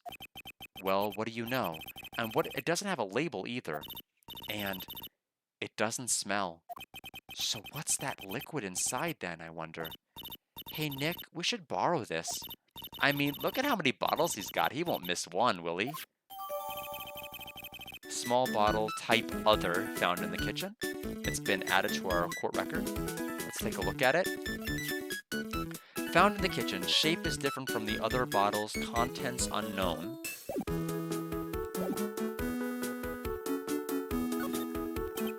What are these lace curtains for?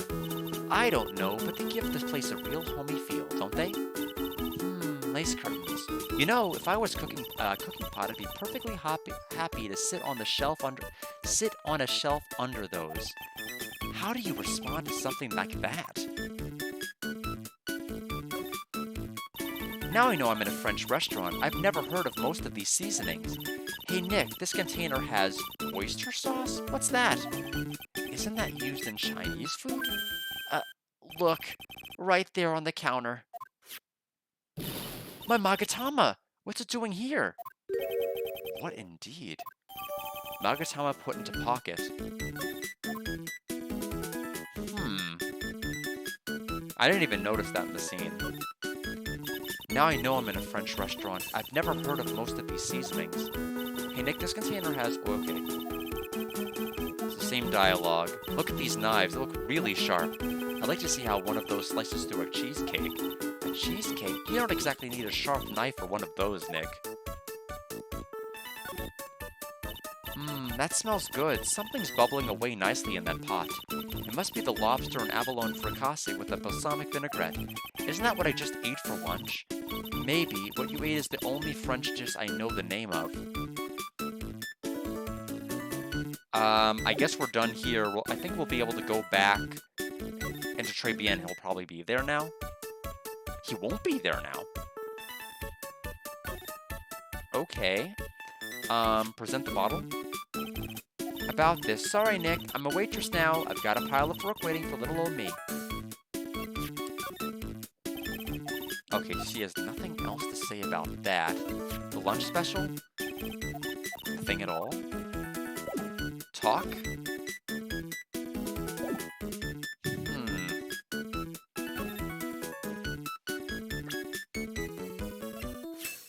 Glen Elg?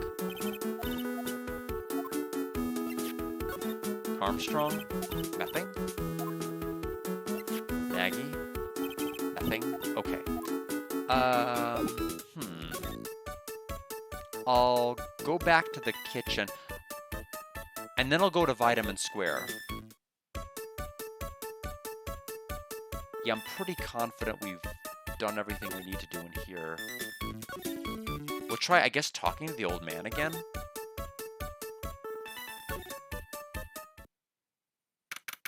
January 6th, Vitamin Square. The bike is new. The old guy's not here anymore. Drat, and I still have some unanswered questions for him.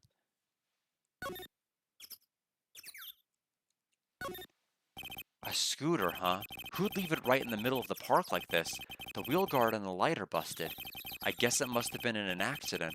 It's totally wrecked. Whoa!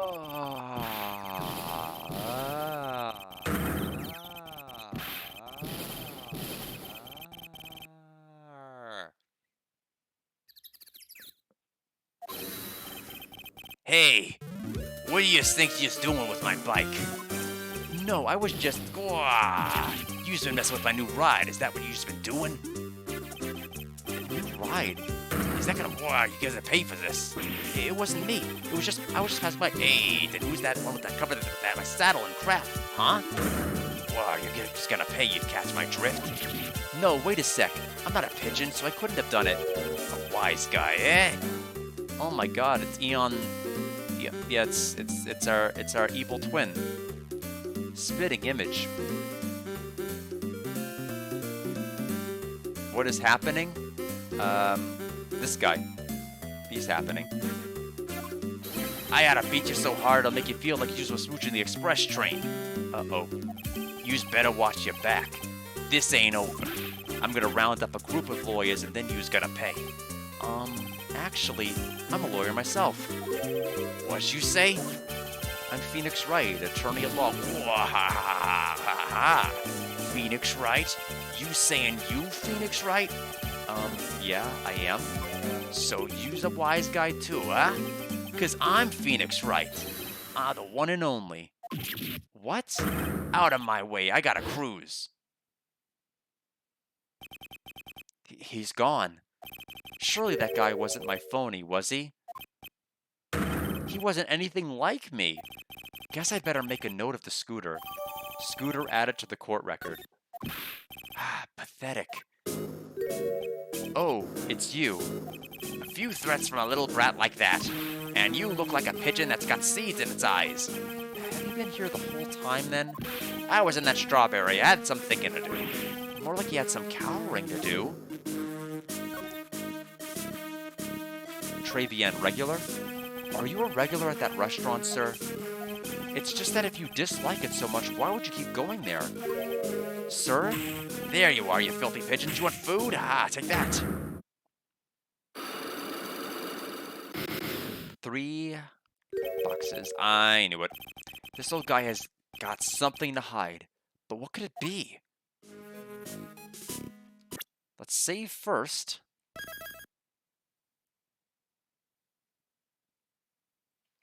Cough it up, or we'll have the other Phoenix Wright come get you. I'm gonna call him Phoenix Wrong. And then let's present. Let's try the Magatometer first. I need a little bit more info.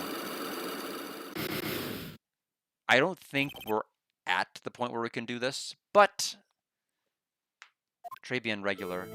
It's time you told me the truth. Why are you a regular at the restaurant you dislike so much? Isn't it obvious? People only have one reason to go to restaurants. To eat! To eat. Is that the whole truth? Well, what do you mean? I don't think you go to that restaurant for the food at all. You insolent brat! How dare you accuse me? What proof have you got? I can tell that not you nor anyone else in the world would go to that place for its food. The proof is in the pudding. Or in this case, the lunch menu. That's the twin tea set. The food at Tribulations is terrible and expensive. You're wrong. It's cheap. Huh? I'm rich. I inherited money when I was a boy. Yes, I'm stinking rich. I haven't done a lot of work since I was born other than feeding the pigeons. What a load of crock. The taste's another story, but the price, it's nothing to me.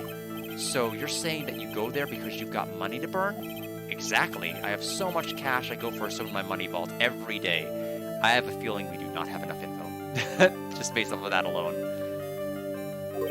Unfortunately, that's a lie. What? Why would you say that? You don't have money to burn. You're flat broke. Oh, the job? Oh, the job.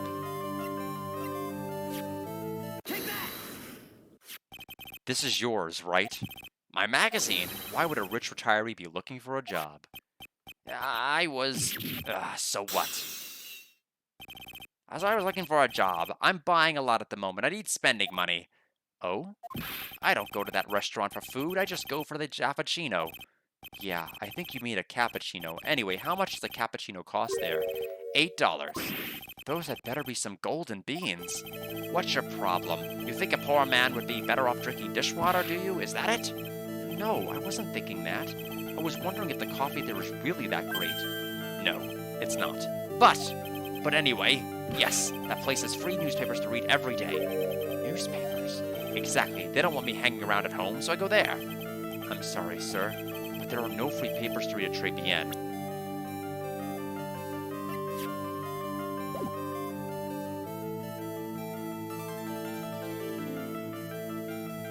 Oh, we need to go see Gumshoe to get the handwriting. Gumshoe. He took the newspaper from me. We are done.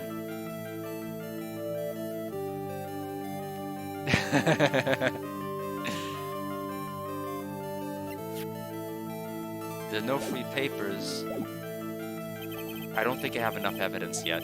I should investigate and gather some more clues before I try again. Anyway, Gumshoe.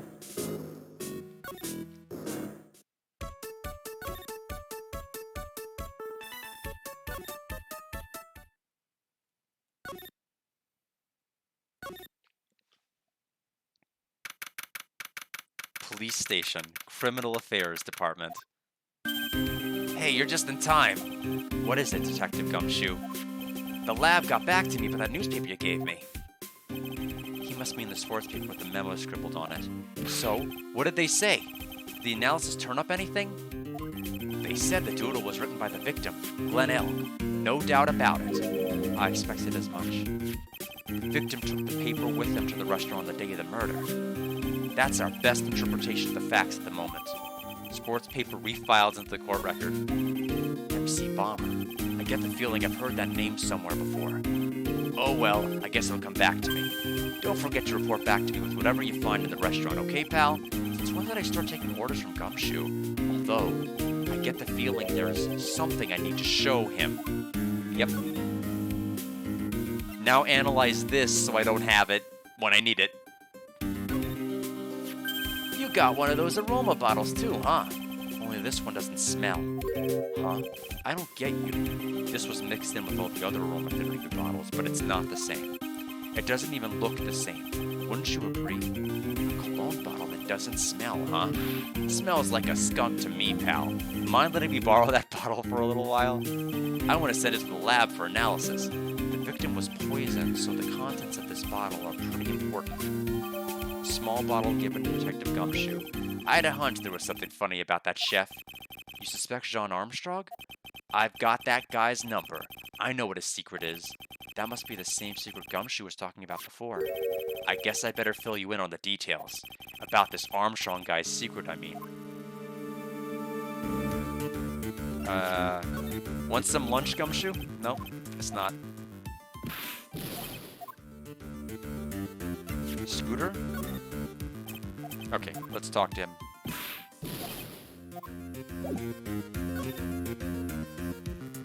Armstrong's secret? So what's Mr. Armstrong's secret? You ever had lunch at Tribulations, pal? Yes. So how was it? To put it nicely, it was inedible. Hey, don't worry about being nice around me, pal. You and I both know the reason that place is so empty is because of the food. I mean, the place is clean and he's got a girl like Maggie as a waitress, so... Yeah, I guess it's probably the food. The real scoop on the guy is he's up to his ears in debt. Really? How much does he owe? Let me guess, $100,000. This is a copy of his loan contract. He's about $500,000 in the red. Okay, I was way off. How are you what? It's a restaurant. How are you? maybe $500,000 yen I could understand, but what? $500,000? Are we talking dollars? Yeah. Hey, if it was sterling, he'd really be in trouble.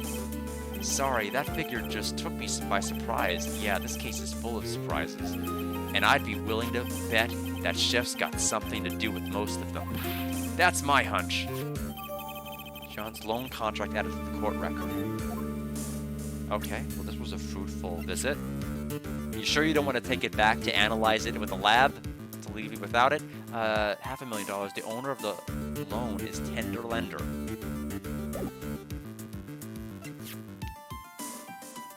Written by my phony, the wheel guard is all smashed up. Is the phony in the profiles? He is not yet. We don't have enough information.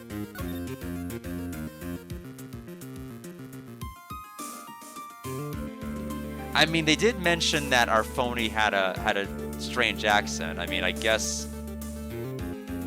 I mean, spitting image.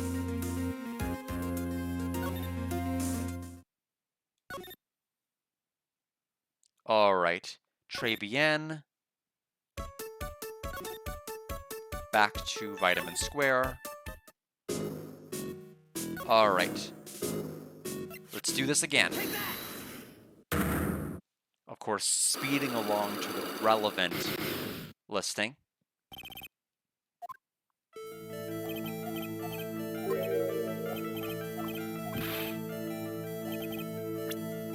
Then present the lunch special again.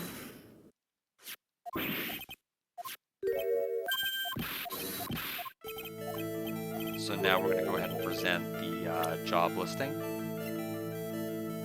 That's the wrong one. Job listing. Everything got shifted over because we added 2 items.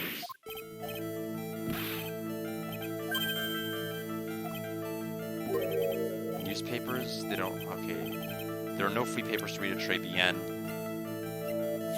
Sports paper. Take a look at this. What is it? It's a newspaper I found behind the magazine rack at Tribulations. So, what of it? This was the only paper there, and it's dated more than 1 month ago. What? Do you see what I'm getting at here?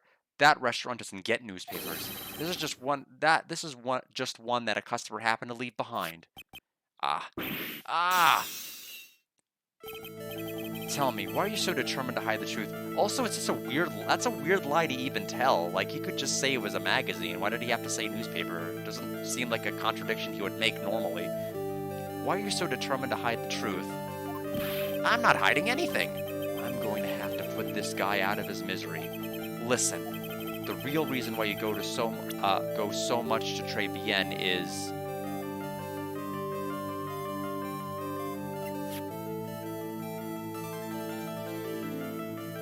I mean, I'm assuming it's the loan contract.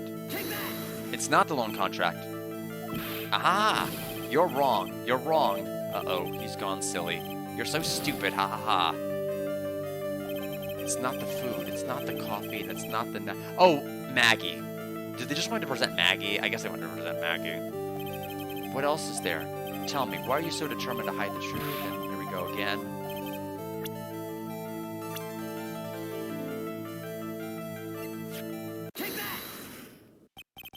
What are you asking me about that girl for?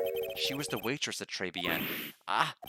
Therefore, the answer to the mystery of why an old man would drink expensive coffee at a terrible restaurant is the waitress. But I don't recognize that face. And you are probably telling the truth here, because you weren't looking at the girl's face, but at her outfit.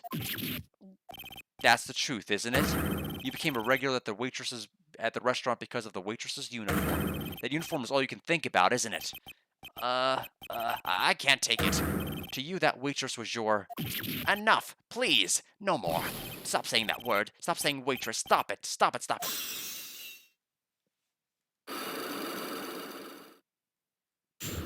Unlock successful. Give me all my health back.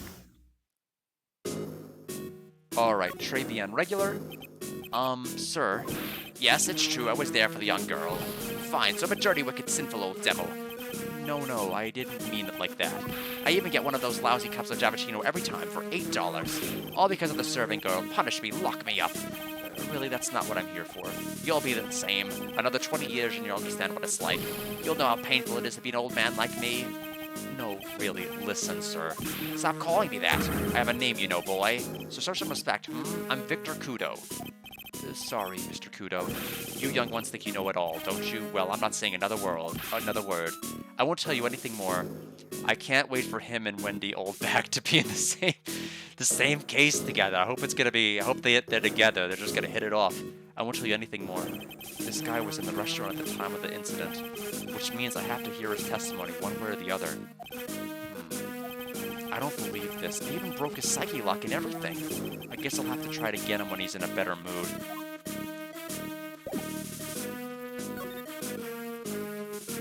Yeah, that was kind of a pointless psyche lock break, wasn't it? Didn't give us any information.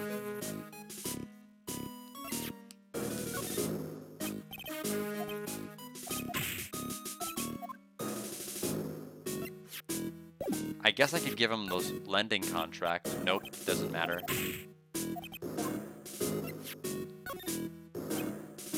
Okay. I guess we'll go back and see if Jean is ready to...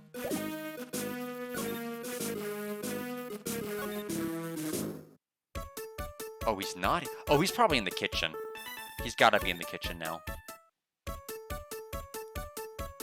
Never mind. Yeah. We'll save just to save. I'm also overdue for a break here. So, I will go ahead. Everybody, enjoy the happy music of Tribulations, and I will be right back.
my god, the way to get Victor Kudo to start talking is pretty clear and goofy, since they seem to love the maid outfits. Oh!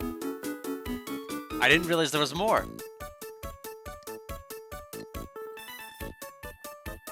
Thank you!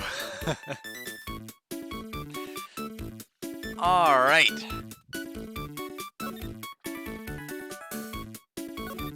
Where's Kudo?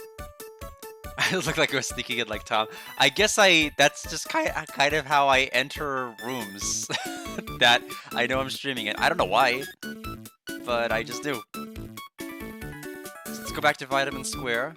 Do we need to present Maya? Maya, haha. Nope. That didn't work. Oh, I probably need to go back to Mayan, actually. Is there something new I can talk to her about? No. Do I present the old man? Yeah, Victor Kudo, age 68, was in Tribulations at the time of the incident, has a thing for waitresses. Hey! Oh, it's that old man! Is he still feeding the pigeons? Yeah, he fed me as well. I got a bunch of those seeds in my eyes. Ooh, ouch. Hey, Maya, would you mind coming with me for a while? Huh? Me? Why? There's something I really want to ask that old man. Yeah, I would not have figured this out. I mean, eventually I would have, but like this one is a lot more cryptic. That's even a thing you need to do. Sure, okay, I'll just get changed. No, hang on. Can't you go like that? I guess. Sir. You again? Well, well. I see. Nick, his eyes are burning into me. It's okay. I think it's going pretty well. Gah. Huh? You're still just a little child. Run along and play on the slide, alright? Play on the slide? We were so close. Just a little more and he would have spilled. Peep, peep, peep. Oh. Gomenti, pigeon. Ka. See, okay, quick, use the Korean channeling technique for Mia. I mean, that's the key, right? How can we crack this guy? Yeah, I appreciate that. Excuse me, please, sir. Quiet, can't you see I'm feeding the pig? Oh, that's actually the solution. You're kidding. The guard braid. Mia? Well, if you don't mind, sir, I'd really love to talk with you. Yes, yes, yes? Of course, certainly. I'm Victor Kudo. It's like Bashful from Snow White. Even from beyond the grave. Wow. She understood the assignment. What you saw. You want me to what? About the incident. Yes, it's a very cute expression. About the incident. You mean the man who died after drinking that Javachino? It's like he's a different person. It was quite a shock, even for me. He was a strange-looking boy. The girl took the Javachino over to him, you see? And was the customer alone? Definitely, he was the only person at the table. Then he took one sip of his Javachino, and he said something like, "Wah," and then collapsed, dead. Oh, how terrifying. You're so good at listening, aren't you? I'll tell you anything, whatever you want to know. He certainly seems to be telling the truth now, but it looks like Mr. Kudo didn't see this other man either. Tribulations. Do you like the food at Tribulations? Well, of course, I'm really quite a sophisticated man. I was a young businessman once, you know. I set up a casino in London. Really? How interesting. Eating the food at that restaurant really takes me back to my days in France. What a lovely story. London is in England, not France. Oh, yes, France is wonderful. I'd love to show you around the city sometime. It's too much. I can't take it. I want France. Ha ha ha. I can't believe Mia's laughing at the guy. Travian regular. You visit Travian a lot, don't you? Of course, I mean, yes. I'd like to come and see you there. Really? Oh, you're so flattering.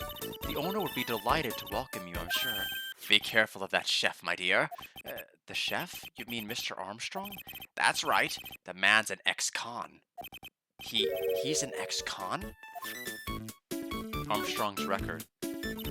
Whatever did Mr. Armstrong do? Oh no, those eyes. I can't take this. Mia's really got this guy eating out of her hand. He steals things from his customers. From his customers?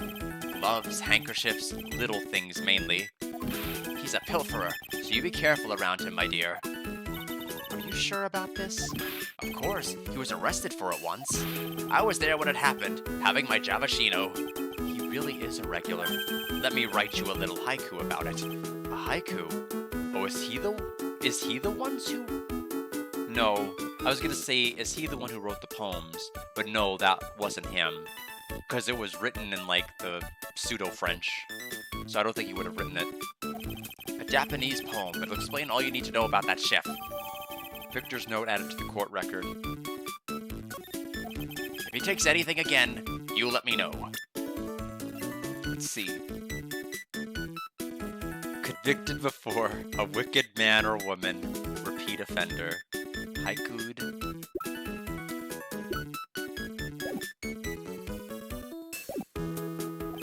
If it's not too expensive, I'll buy you a replacement. Poor guy, he couldn't do enough for Mia. Okay, Phoenix, that's about as much as I can do to help. Thanks, Mia. We got some really important information thanks to you. Honestly, I can't believe Maya called me for something like this. Oh, he's gone now. I was gonna show him my attorney badge, since he was cooperating, and now he's gone. Welcome, Bullet. How are you doing? What's going on in the Bullet gaming world? Got any games you're playing? You'll never guess what I'm playing. You probably will, because it's on my stream. Back to Travian. Yes, very rude man, Kudo. I guess it's about time to wrap up today's investigation, but I think someone else said the same thing, so I guess this is gonna be like a running joke this chapter. I guess it's about time to wrap up today's investigation. Had enough of being a waitress? Yeah, plus no one came to the restaurant. Oh la la, Mademoiselle Maya! No, how can you leave me like this? I'm sorry. That reminds me.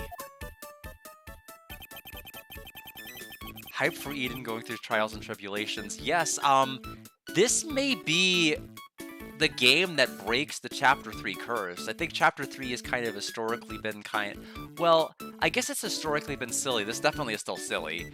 But this, I don't know, for some reason I have a feeling this may be the best Chapter 3 so far out of what we've played. It's definitely the most engaging. Even though we haven't had a single moment of court yet. Mr. Armstrong had a psyche lock or 3, didn't he? Not much going on, I understand. I'm going to have to break those. Mr. Armstrong, I hope you won't mind, but I'd like to have another word with you. Volunteers, of course.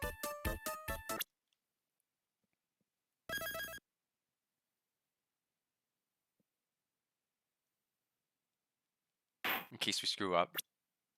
Don't take him to the circus. I don't know. I just want Wendy Oldbag and them to meet. Wendy will, like, zap him with her little space pistol from the second game, and he'll throw seeds at her. It's gonna be a fight for the ages.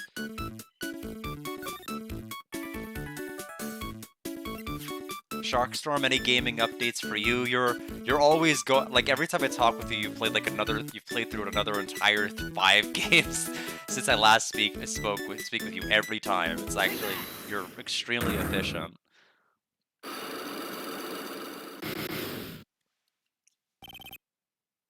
Maggie's motive. The sad face with throwing the petals is very good.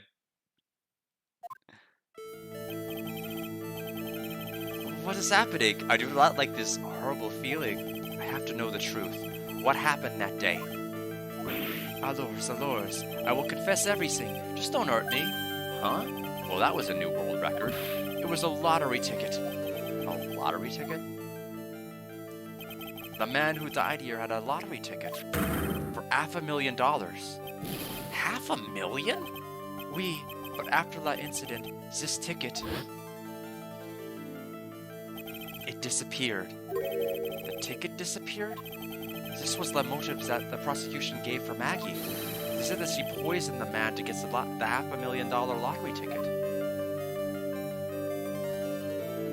And for all those who are coming in, I apologize for my French accent. You want better French? I guess go back to Expedition 33. But don't talk to me about it. Why didn't you tell me about this sooner? My Zalores, you've been trying to hide this information about the lottery ticket from me, and I want to know the reason why. No, monsieur, you doubt me, but I have confessed to you everything I know. Mr. Armstrong, the $500,000 lottery ticket, I think I know who took it. I think the winning ticket was stolen by this person. Take that! Mr. Armstrong, I believe there's a very high probability that it was you. Ah! Wow, that is one piercing scream, even for a man like him. Mais pour que moi? Why, you have no evidence. I'm not Mask the Mask. I'm just the kind of person who steals the property of others. Sorry to disappoint you, Mr. Armstrong, but I have evidence to the contrary. I present to you proof that you've stolen from others in the past. Wrong one, next page. Take that! What is this, a poem? Oh, monsieur, you know me so well, I adore poems. Please read it, and put some feeling into it. Convicted before, a wicked man or woman, repeat offender. I'm sorry to have to bring it up, Mr. Armstrong, but you have been arrested for stealing from your customers before, haven't you? Mon Dieu, Lemon Song, you are the liar. You deny it? Do not make the false accusations, s'il vous plaît. So do you have any proof? I want to see that incontestable proof that I've ever stolen from one of my customers. Oh, shoot. We need to go. Oh. Oh, no, I don't think we're...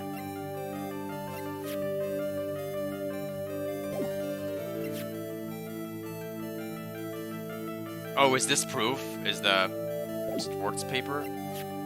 I guess we don't actually have it on our person, do we?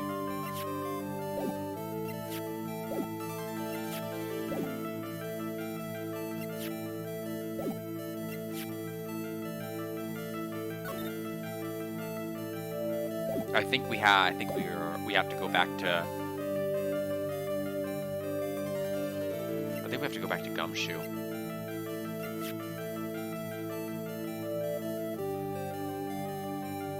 Yeah, I didn't think so.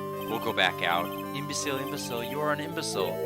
What are you singing? Just one of my favorite chansons. It is called Imbecile. It's French. Come on, sure. Sing together with me. Imbecile, imbecile, you're an imbecile. Octopath Traveler 0, very addicted. You thought 2 was good. Just been playing a ton. Mostly leveling because the battles were a ton of fun. So was the customization of getting massively overleveled kind of by accident.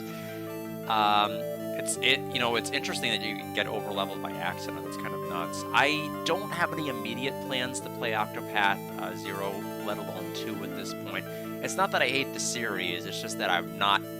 If I'm going to play a very, very long RPG, there has to be a high probability I like it. I don't need to leave? Okay. Definitely stolen from his customers before. I just need to find the right evidence to prove it. It's not the loan contract.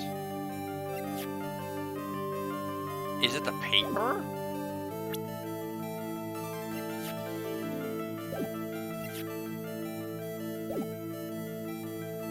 I don't see anything that looks like evidence.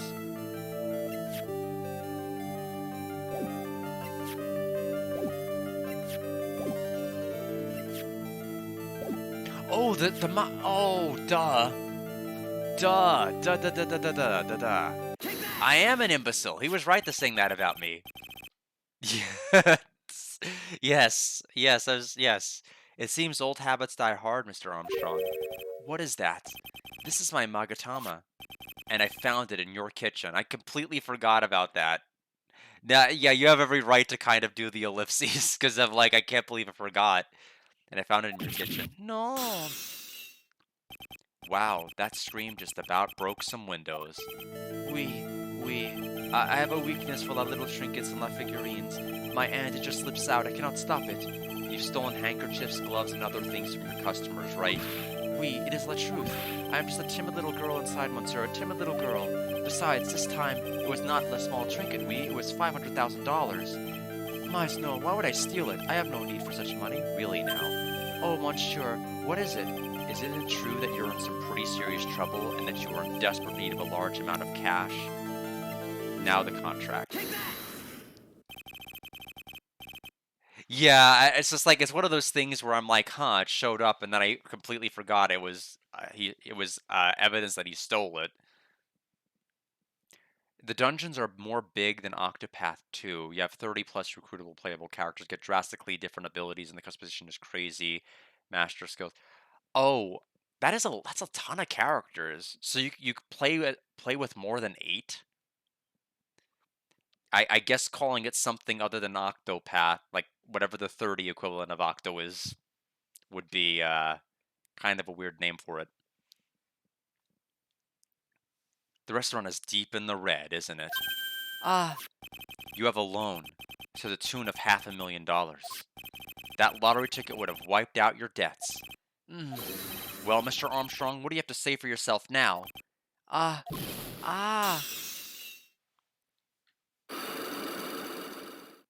Yes, I was supposed to put...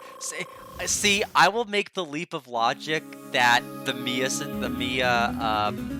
channeling would happen, but like the most direct connection possible, I will miss. That is just how my brain works or doesn't work. Maybe they can keep calling an Octopath if there are 80 characters. Suppose that's true. I just, it's very tough for me. Like, even Dragon Quest 2, I haven't played in about like 2.5, 3 weeks now. I got to Mercy and I just stopped playing. I just haven't been very motivated to touch it since I did that. It's a little too... It's dragging horrifically now. The pacing is rough, so I don't know when or if I'll get back to it.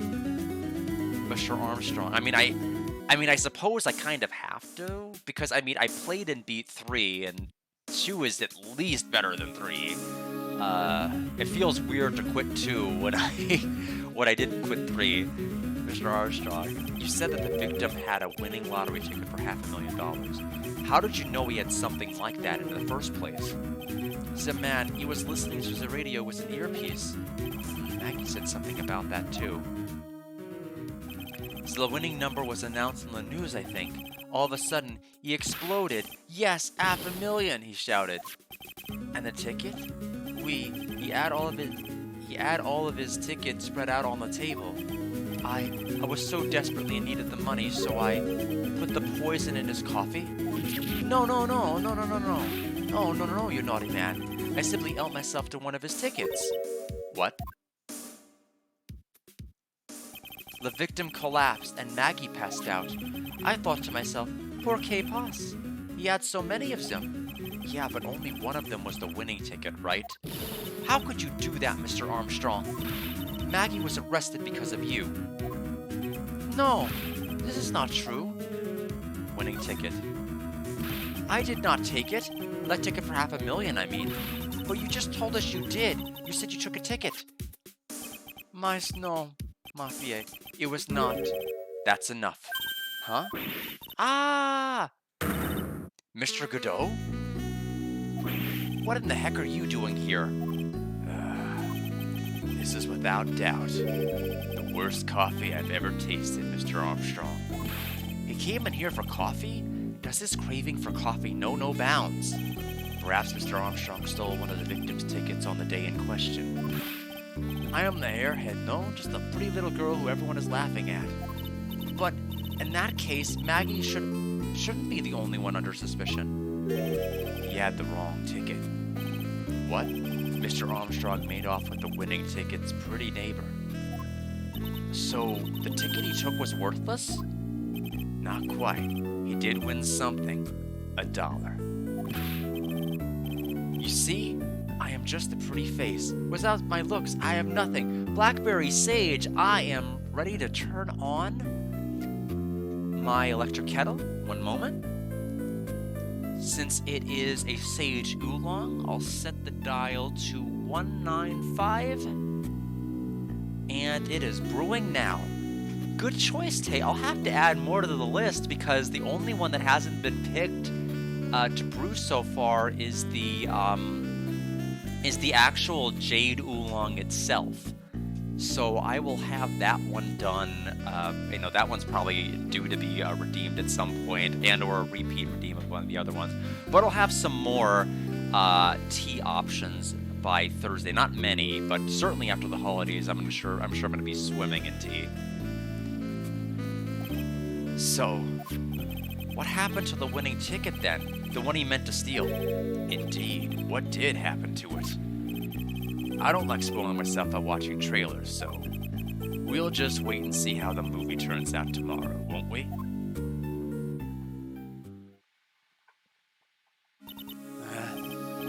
Voila, you two. Time to laugh at that pretty little airhead. Looks like I won't be needing this note anymore. Victor's note thrown into the trash. Why? Why throw it away? That might still matter. Looks like we've got a new mystery now, namely, where did the winning ticket go? I've got a bad feeling about this. Well, anyway, we can't let Maggie suffer any longer for this, and certainly not again. So I kind of like this more than 2. Except the second case so far. The second case was about the entire trial, and then you found out that that whole trial was a dead end, and the trial that came after was the real thing. I like the fact that this one was like us pursuing a lead, and the lead turned out to be a dead end and not actually mean anything. And I'm like, that's fine. That's a little more palatable than just having an entire trial end up not really mattering. We can't let Maggie suffer any longer for this, and certainly not again. To be continued.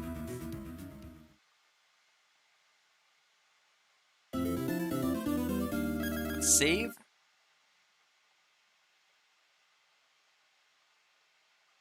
And I'm feeling pretty good. I want to try to make this a little, I want to see how much of the trial we can actually get through tonight. Defendant lobby number 1. Oh, I see. I guess I should have expected this. Nobody saw the other guy, huh? But he was there when I took the coffee over, sir. Scout's honor. Maggie. Detective Gumshoe? Are you doing all right? How you feeling? As if you need to ask either question, sir. Don't let him get you down, Maggie. And don't forget to eat well, okay? Roger. And you. Yes? You'd better square this case away, got it, pal. Maggie's innocent here. So, Gumshoe's loud all caps exclamation in confrontation with Phoenix now retroactively has made a lot more sense concerning, like, who, that this involved Maggie. It wasn't something I pieced together at the time as to why he was so pissed. We did, like, a bad defense job, and then it was like, now it does. If you screw up, then I'll be doing some squaring away myself. Squaring away some paperwork for your arrest. I think he's serious. Hey, detective, you're on our side for once, right? Yup. So you'll be able to help Maggie out, right? Really? Can you, sir? Of course. I've got the situation under control. I'm gonna be the first witness on the stand today. If something I say doesn't mesh with the facts, make sure you point it out, alright? Sure. Okay. We're forming a united front today, pal. You get me? I can't tell you how grateful I am, sir. One moment, time to get my tea poured.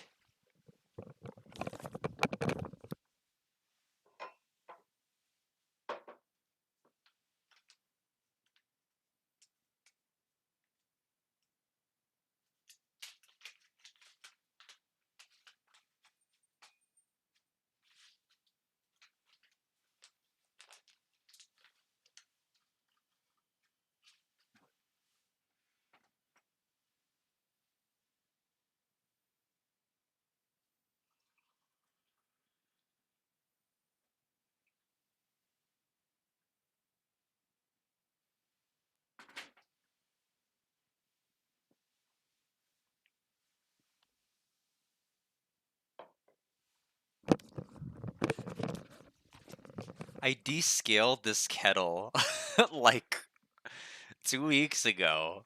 I'm only using filtered water, and it is still like a mess. I may have to descale it again. I mean, thankfully, white wine vinegar is not very pricey, even if you get like a gallon of it. So, but I guess given how much I go through water in that kettle per day, I imagine I'm going to be having to descale it multiple times a month. So, in any event, I can't tell you how grateful I am, sir. I've always admired you so much, Detective. I know I can count on you. Looks like it should all go pretty smoothly today, huh? I can only wish. January 7th, 10 a.m. District Court, courtroom number 4. I'll drink the tea in a moment. As always, I need time for it to cool down a little bit.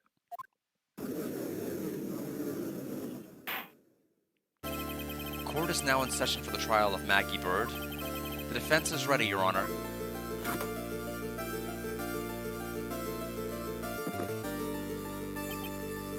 Ah, bitter. Mr. Wright? Yes, Your Honor? Ah! What's wrong? Nothing. It's just whenever I addressed you in the previous trial, your response was, "You was talking to me?" It was a little, well, intimidating. No, that wasn't me. That was the phony Phoenix. I see. So our trusty Phoenix Wright is back with us now, is he? Our trusty? So, Mr. Godot, your opening statement, please? Mr. Tract, whether you're a fake or the real deal, we will find out soon enough through this trial today. But I can already tell you, I'm the real Phoenix Wright. I wasn't questioning whether you are Phoenix Wright or not. I was questioning whether you had studied law or not. That's what I intend to find out. There's no denying it. Behind that mask is a man who really hates me for some reason or another. As everyone is aware, the court has already given its verdict on this case once. Therefore, I won't stand for irrelevant testimony during this retrial. Or press penalties? Maybe press penalties. Nor will I stand for a simple repetition of the evidence presented in the last trial. I'm not planning on repeating anything that Phony Me said, trust me. Now then, Mr. Godot, please summon your first witness.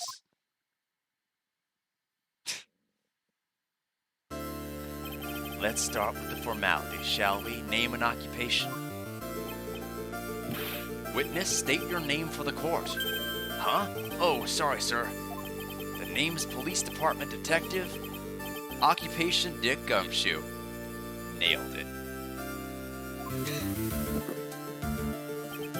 Okay. Other way around, Detective. Huh? Oh, sorry. Anyway, I'm the officer in charge of this case since yesterday, sir.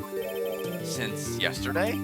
Yeah, the guy who was on the initial investigation's tied up with another case now. I hope Gumshoe's really got everything under control for everyone's sake. Okay, yeah, I understand. I was gonna say repeat testimony. Sounds like we're not gonna repeat any, because the other Phoenix Wright didn't do much of anything. I see. So, Detective Gumshoe, would you outline for the court the basic facts of this case? Yes, sir. The victim's name was Glenn Elk. He was a professional programmer. He was on the payroll of Blue Screens Inc., a local company. This is the victim's autopsy report. The court accepts this into evidence. Glenn's autopsy report added to the court record. And here are the floor plans of the restaurant. Died of potassium cyanide poisoning. Time of death was between 1:30 and 2:30 p.m. Floor plans? Why are the floor plans even necessary? What do they matter? When the incident took place, the victim was sitting right here. Oh, it's gonna matter because of the other person that nobody could see. The victim was sitting right here. The poisoned coffee was brought over to him by the waitress. The waitress being the accused? Yeah. The victim died from poisoning almost immediately after he took a sip of the coffee. At the time of the incident, there were 2 other people in the restaurant. Mr. Gene Armstrong, the owner and chef, and a regular by the name of Mr. Victor Cooter.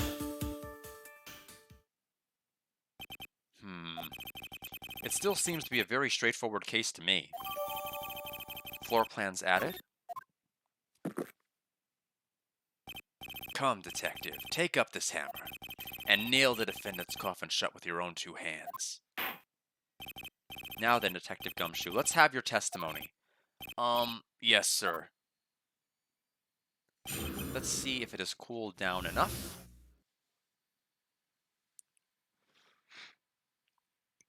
No.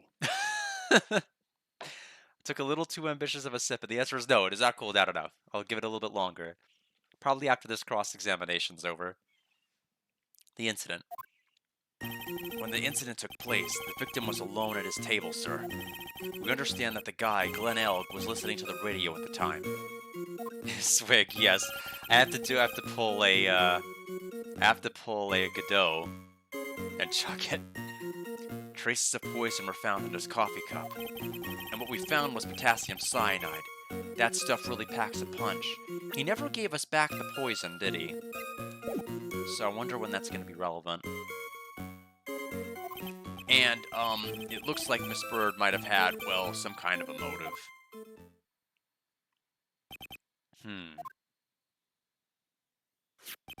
Using the dark or aromatic depths of the coffee to conceal the poison. Classy lady. The facts of this case seem to be ironclad. Mr. Wright, I would ask you to begin your cross-examination, but... Yes? Please, no intimidation tricks this time around. Is that understood? I already told you, that wasn't me. The incident. So, when the incident took place, the victim was alone at his table, sir.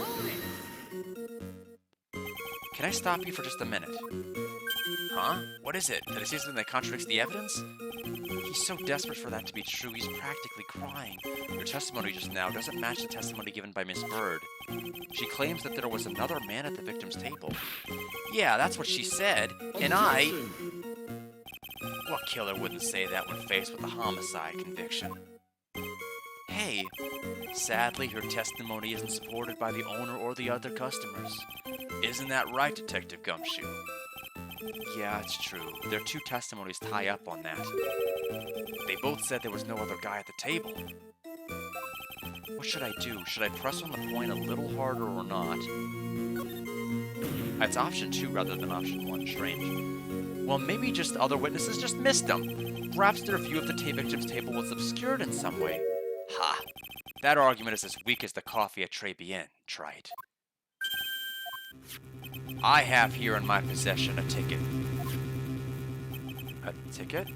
Looks more like a photo to me. Yes, a one-way ticket to Guiltyville. Population the defendant. This is a photograph taken from near the entrance to the kitchen.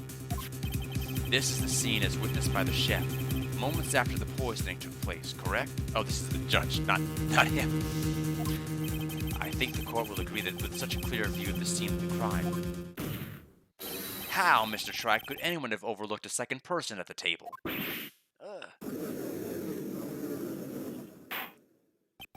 It certainly seems to show the victim's table extremely clearly. Crime photo added to the court record.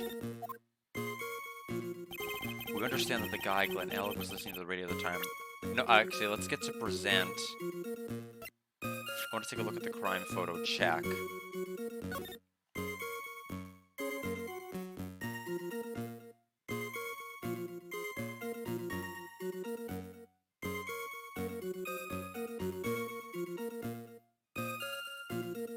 So, whatever is important from this, I'm not gathering yet. So, it'll probably become due in time. So, but if nothing else, we got that information. At least the photo. Radio at the time. He was listening to his radio, you say? Yeah, he had a portable radio in his chest pocket. Maggie told us that too, didn't she? Something about how one of them had some sort of earpiece? What should I do? Should I press on this point a little harder or not? Press harder. but not using intimidation tactics. And what was it that the victim was listening to on the radio, Detective Gumshoe? Oh, it was probably Burn My Dread. It's like Persona 3. Huh?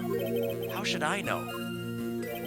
Thanks a lot. We're now one step closer to the middle of nowhere. This isn't going very well, is it? Detective, could you perhaps tell us about the poison and how it was used? Traces of poison were found in his coffee cup.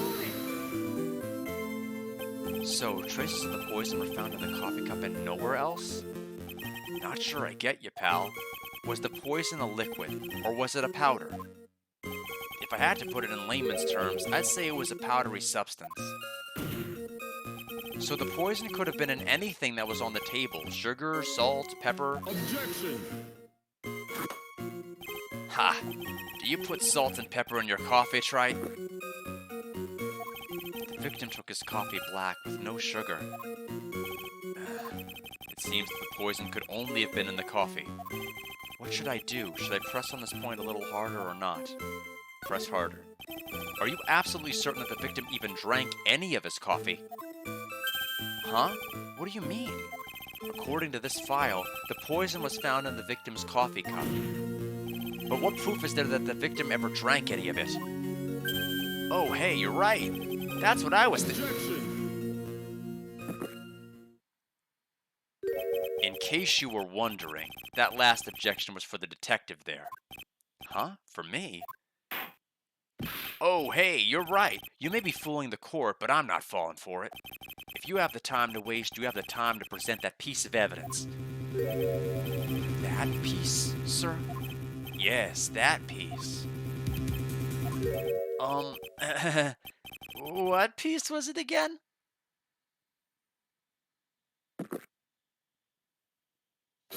This. Should I be grateful this coffee's only hot enough to give me first-degree burns? Oh, now I remember. This is the, victim's coffee cup.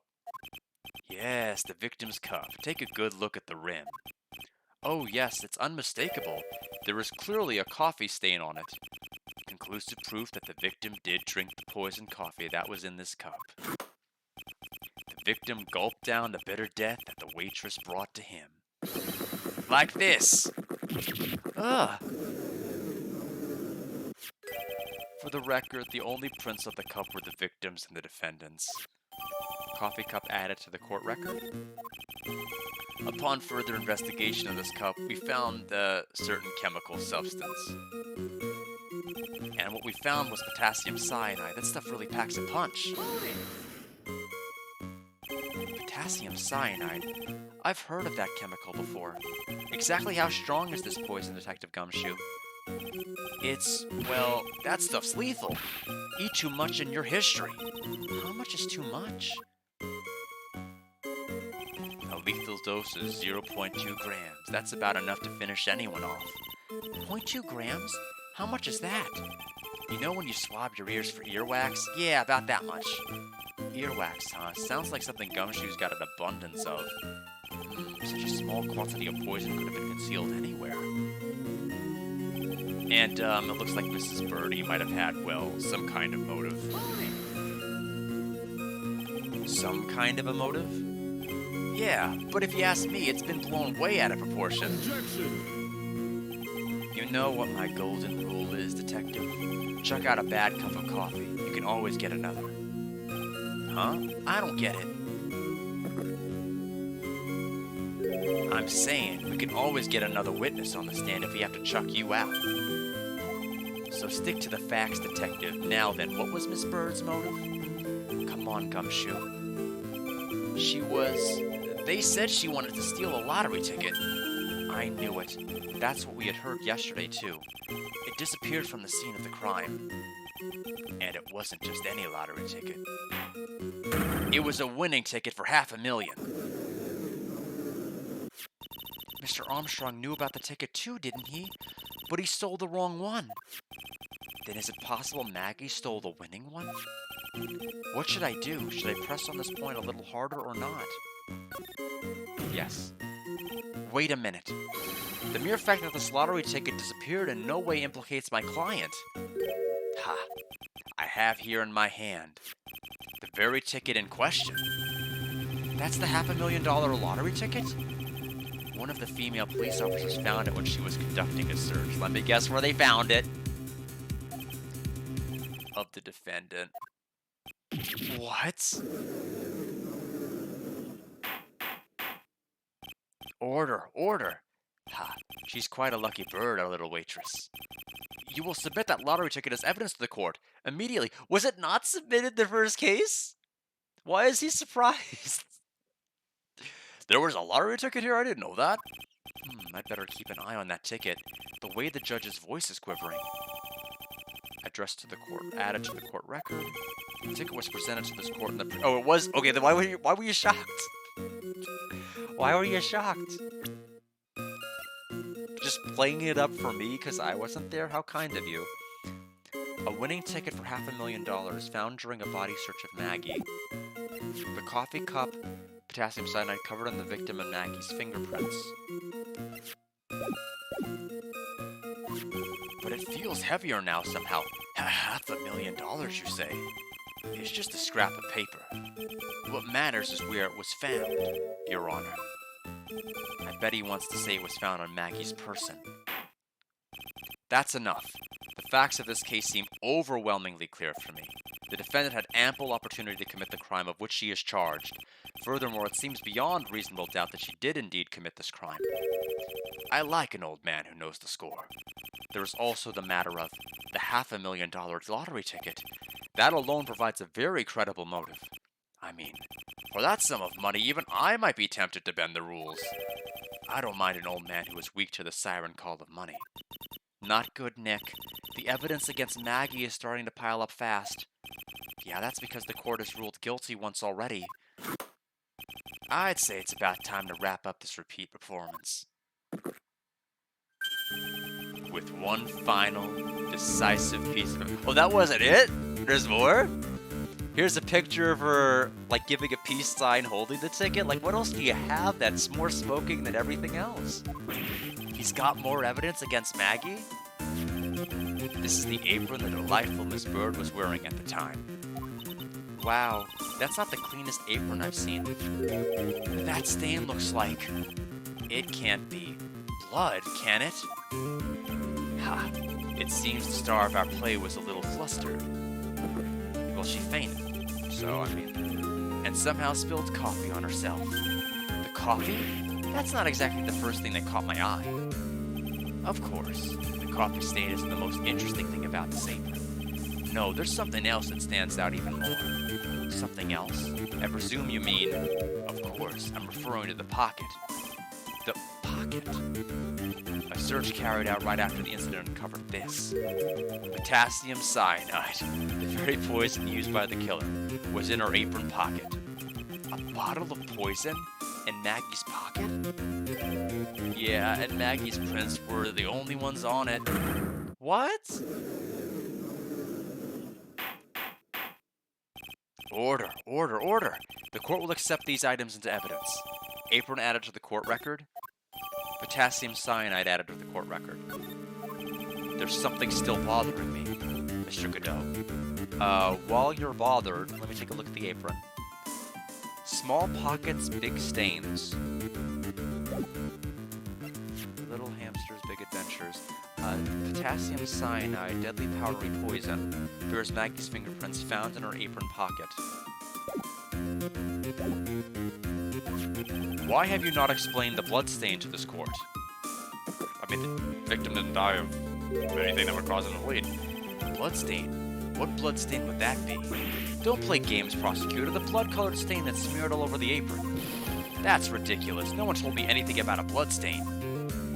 You don't need to be told. Just look at it. Well, detective, could this stain really be blood? No way, sir. It's just ketchup, sir. Ketchup? She must have gotten some on her apron while taking someone their breakfast that day. You could have spoken up a little sooner, Detective Gumshoe. Pull a stunt like that again and I'll have you drink 17 cups of ketchup, witness. Because you would love that. I thought everyone knew what it was already. I haven't seen anything yet to make me doubt the last verdict I ruled on this case. The motive, the opportunity, and the supporting evidence, they have all been clearly established. Well, Trite, it seems you really are a phony after all. You really know how to drive a man nuts. Witness, please continue with your testimony. Describe for the court the crime scene and the findings of your investigation there. The investigation. Okay, so we're going to round 2 of that. Let's see if the tea is cooled.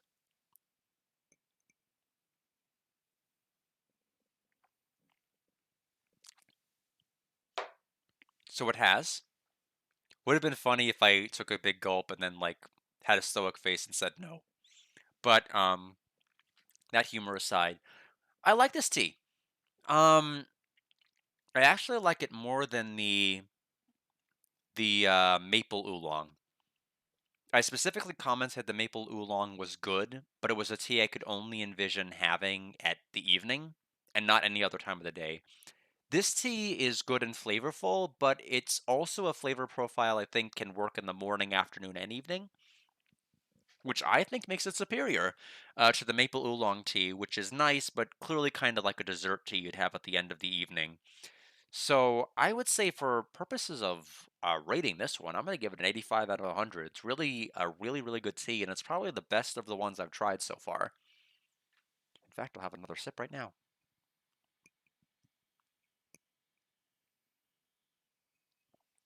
Good pick. The investigation. The crime was reported at 2:25 p.m. by a kind of scary old man, sir. Poor Maggie had passed out from the shock. It must have been real tough for her. The victim didn't have any identification on him, but we figured out who he was pretty quick, and then the investigation went smoothly. When Maggie was searched, we found the lottery ticket and a bottle of poison. And that was it. There was nothing else missing from the crime scene.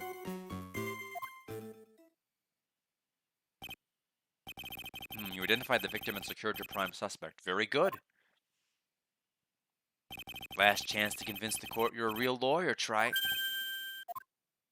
Don't count on any more cross-examinations after this one, so let the fun begin. The investigation. The crime was reported at 2:25 and the kind of scary old man. I just want to flick through the testimony and then I'll circle back to the beginning.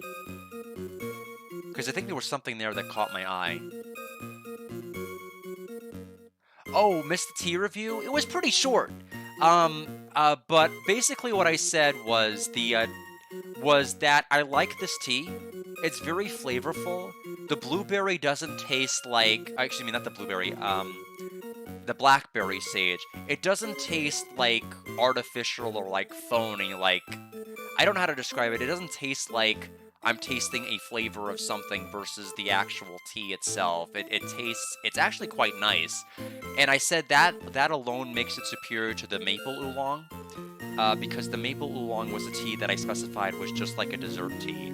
I didn't feel like you could have it at any time of the day, like morning, afternoon. You could only have it really in the evening, I felt. This tea, I feel like I could drink at really any time of the day and be fine with it. So I said of the teas I've drank so far, including the Yinhao Jasmine and this one along with the maple, this one is clearly the best one. I would say I would give it an 85 out of 100 in terms of my tea scale. I really like it. It's a very, very nice tea. Yes, I would swig it like Godot, I suppose.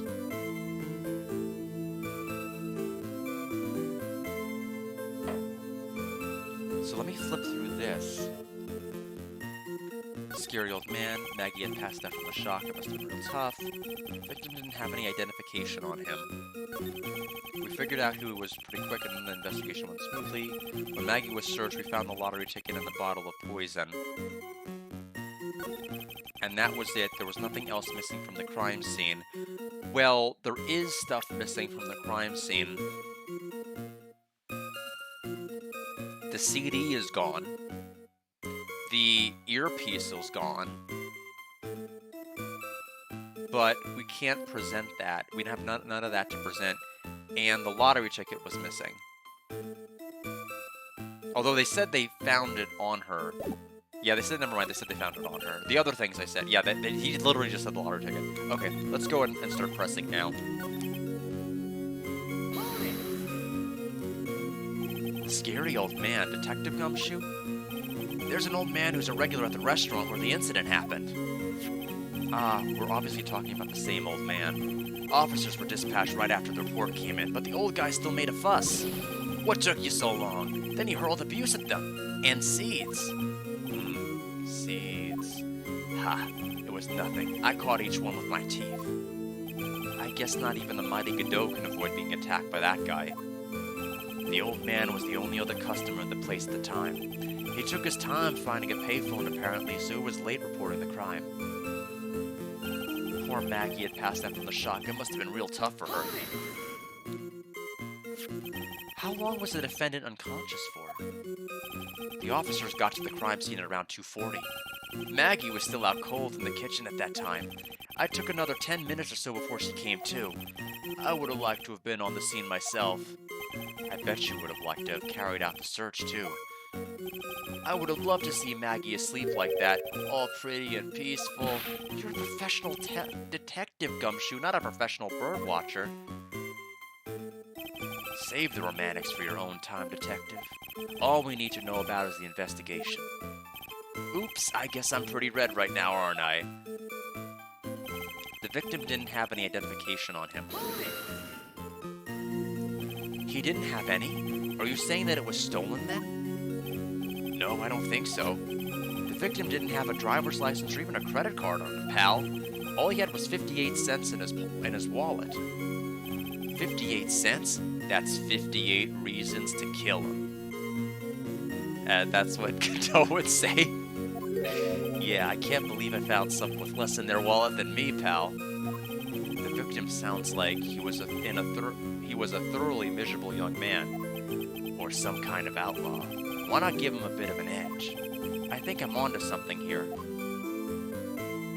But we figured out who he was pretty quick, and then the investigation went smoothly. Wait a sec. Huh? Did I say something dumb again? Let me paraphrase what you just testified to this court. The victim didn't have any form of ID on him. That's basically what you said, yes? Yeah, basically. In that case, how are you able to identify the victim so quickly? Oh, that. He's so let down. He's got the whole sagging shoulders and puppy eyes thing going. There was a prescription bag on the victim's table along with the lottery ticket. It seems Mr. Glenn Elg visited his doctor before he went to Tribulations. We've got the victim's name from the medical records of the doc who prescribed him the meds. That's a reliable enough source for the court. What should I do? Should I leave this alone or ask to hear more? I want to ask about the bag first. We'll come back and ask about the insurance. So what sort of medicine was in the bag? Well, actually, the bag we found was empty. Huh? Yeah, completely empty. It was completely empty? Victim's prescription bag was... So, I'm obviously going to have to contradict the last statement by saying that everything was found and say, no, what about this thing you just said?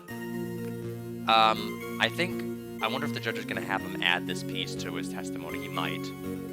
Victim's prescription bag added to the court record. Ha. You were entering an empty paper bag as evidence. Desperate, are you, Trite? Now, what happened with the investigation after that, detective? When Maggie was searched, we found the lottery ticket and a bottle of poison.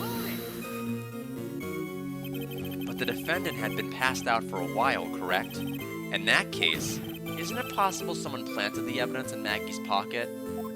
Hey, yeah, you've nailed it, pal. It happens to me all the time. We had a department party the other day, and when I got home, I was wearing the boss's shoes. Objection! Keep up this crazy testimony, detective, and those shoes will end up down your throat. Sorry. So tried. Someone planted the evidence in Maggie's pocket? That's a pretty bold statement. Care to back it up with some evidence? Well, I'd love to if I had any. It appears you have no evidence to support your theory, Mr. Wright.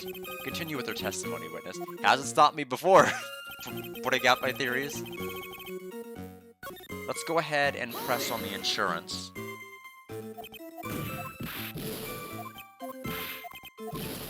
Oh, it's the prior one before this one that I need to go back to.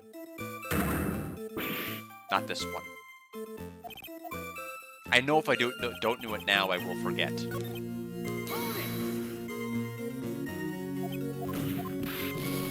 Oh, I see. I need to go back to. Oops.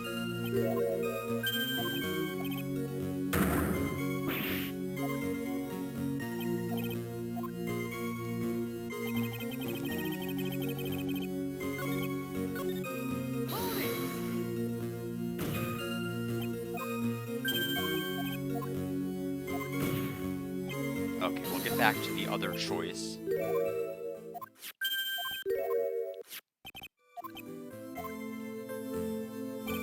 Oh, I can't choose the other option. I guess it was a dead end.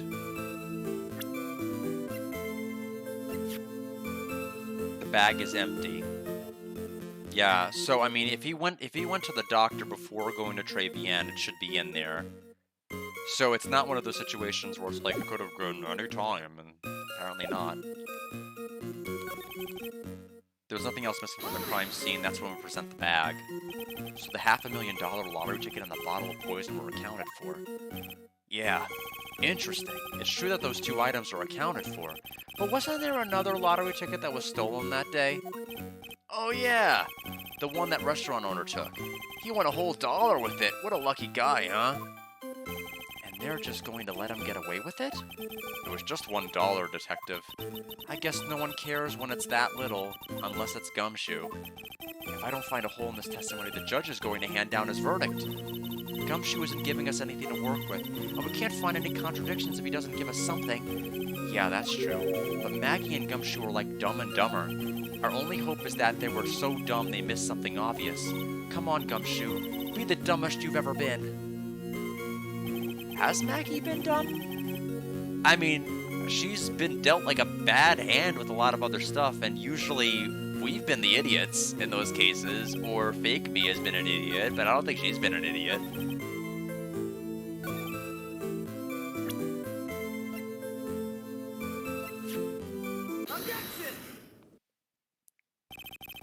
Okay.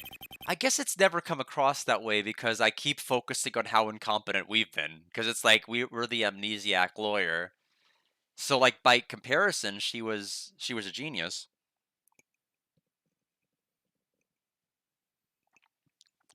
Detective Gumshoe, I think I should point something out to you. There's just one small contradiction in your testimony. Oh-ho, finally! I'm getting all anxious just waiting, so hurry up, will ya? You testified that nothing else was missing from the crime scene. However, the prescription bag you mentioned was empty. Did the officers recover the medicine from the scene of the crime later? No, they didn't. The victim was given a prescription right before going to Tribulations.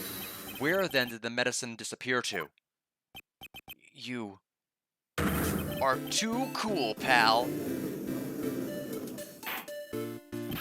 Indeed, indeed. Due consideration wasn't given to the victim's prescription in the previous trial. Witness, why do you always overlook such vital pieces of evidence? I guess that's the most careless thing I've done so far, huh?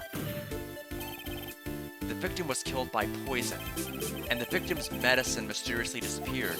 The victim's own prescription could have been the lethal poison itself. It kills colds good. Order! Order! Well, Mr. Godot, what do you have to say to that? Ah, that's all. What? Read for the court the name of the clinic on the prescription bag, if you will. What's the clinic's name got to do with anything? New Ear Otolaryngological Clinic. Otolaryngological? So, basically, ear, nose, and throat? Just what kind of illness was the victim suffering from, Mr. Godot? A cold? Is he just going to say it's a cold? which mirrors a certain case from earlier. Hardly an illness, Your Honor. More like a bitter war wound, you could say. A war wound? The day before the incident, Mr. Elk found himself in a fight. He took a blow to the side of the head and ruptured his eardrum. Okay. He ruptured his eardrum? Then what on earth was the prescription he was given? It was a cream that was to be applied topically inside his ear canal, not to be ingested. What? Objection, like how many people actually read the labels of how to take their medicine? Maybe you didn't read it. It's mentioned in the autopsy report if you read the fine print. It wouldn't let me read the fine print. It didn't let me read it. They found traces of the medication in the victim's left ear. Yes, here it is. In very, very fine print. It seems Mr. L correctly applied some of this medication while he was in Tribulations. Therefore, it would be absurd to believe that he would have eaten this medication. It seems that this medication is irrelevant to the case after all. No. Nick, if you don't think of something quick, it'll all be over. She's right. But I can't get away with any old weak objection. What should I do? The strongest objection. Push the medication issue?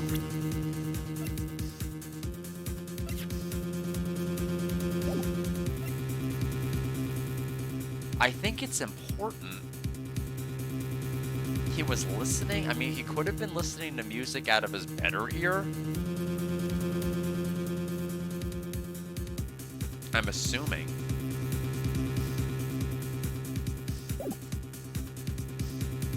I feel like the fact that he was listening on that radio matters, but we don't know what ear, and they haven't told us. I don't know if that's even going to matter. Of course, the medication issue, it's probably not this. Only moments ago, Mr. Godot made the following statement. It seems Mr. L correctly applied some of his medication while he was at Tribien. If that's the case, then why was the medication not found at the scene of the crime? But the medication in question was for topical use inside the ear canal. That doesn't change the fact that it could not be found at the crime scene. However insignificant it may seem, it's a lawyer's duty to pursue the truth. Objection! You know as well as I do that the medication is irrelevant. It hardly seems likely that a prescription drug would contain potassium cyanide. It's not like it's ever happened in any case this game. That the person's medication's been poisoned. It hardly seems likely that the coffee the waitress served would contain it either. But it did. The possibility is undeniable. That's enough. Mr. Godot, is the detective the only witness the prosecution wishes to call? Mr. Godot? I've got my own witness I'd like to call, sir. It's the old man who was there in the restaurant on the day of the murder. Victor Kudo? The pigeon hater? Very well. The matter of the disappearing medication seems little more than trivial at best.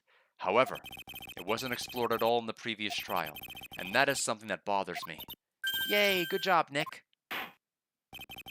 The court will adjourn for a 10-minute recess, after which we will hear the prosecution's next witness. Ha. I suppose this means I'll just have to finish you off in my last 6 cups. The court is adjourned for recess. And as part of that recess, I, too, will take a break. So I shall return in mere moments.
All right, I am back, ready to have some more tea.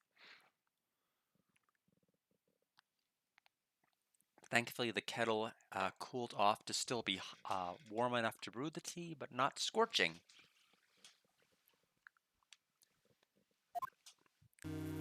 Whew, that was close.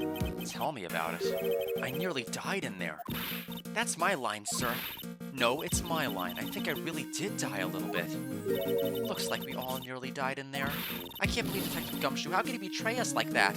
Thank you for the hydrate, Tay.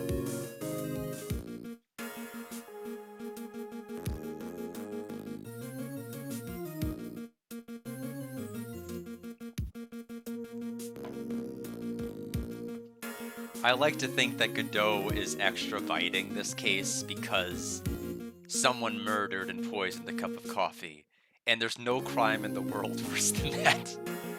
That is like the worst capital offense that could ever be conducted by any murderer. So that's why he's being so absolutely vicious to us, this particular case. Huh? He said he'd help me, but he totally set me up. I don't think he meant to do that, Maggie. He was backed into a corner. I mean, the guy's gotta do his job, right? It's okay, I know all about lies and betrayal. I've had them my whole life. But it really hurt this time. It felt like someone punched me hard in the stomach. I hate that guy. I don't ever want to see him again. Poor Gumshoe. So the next witness is going to be that old guy from the park, right? Yeah, Mr. Kudo. Lover of waitress outfits and projectile seeds. I bet he's gonna be really stubborn. I mean, he's pretty set in his ways, you know. Yeah, he's a big old grouch. Are you going to be able to handle him, Nick? Yeah, I can take whatever he throws at me, even those never-ending bird seeds. Sadly, a lot of people throw things at Nick.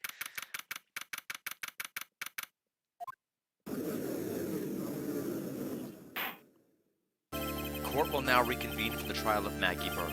Mr. Godot, your next witness, please. The prosecution calls the lucky old-timer who caught the show over a cup of coffee. Will the witness please take the stand?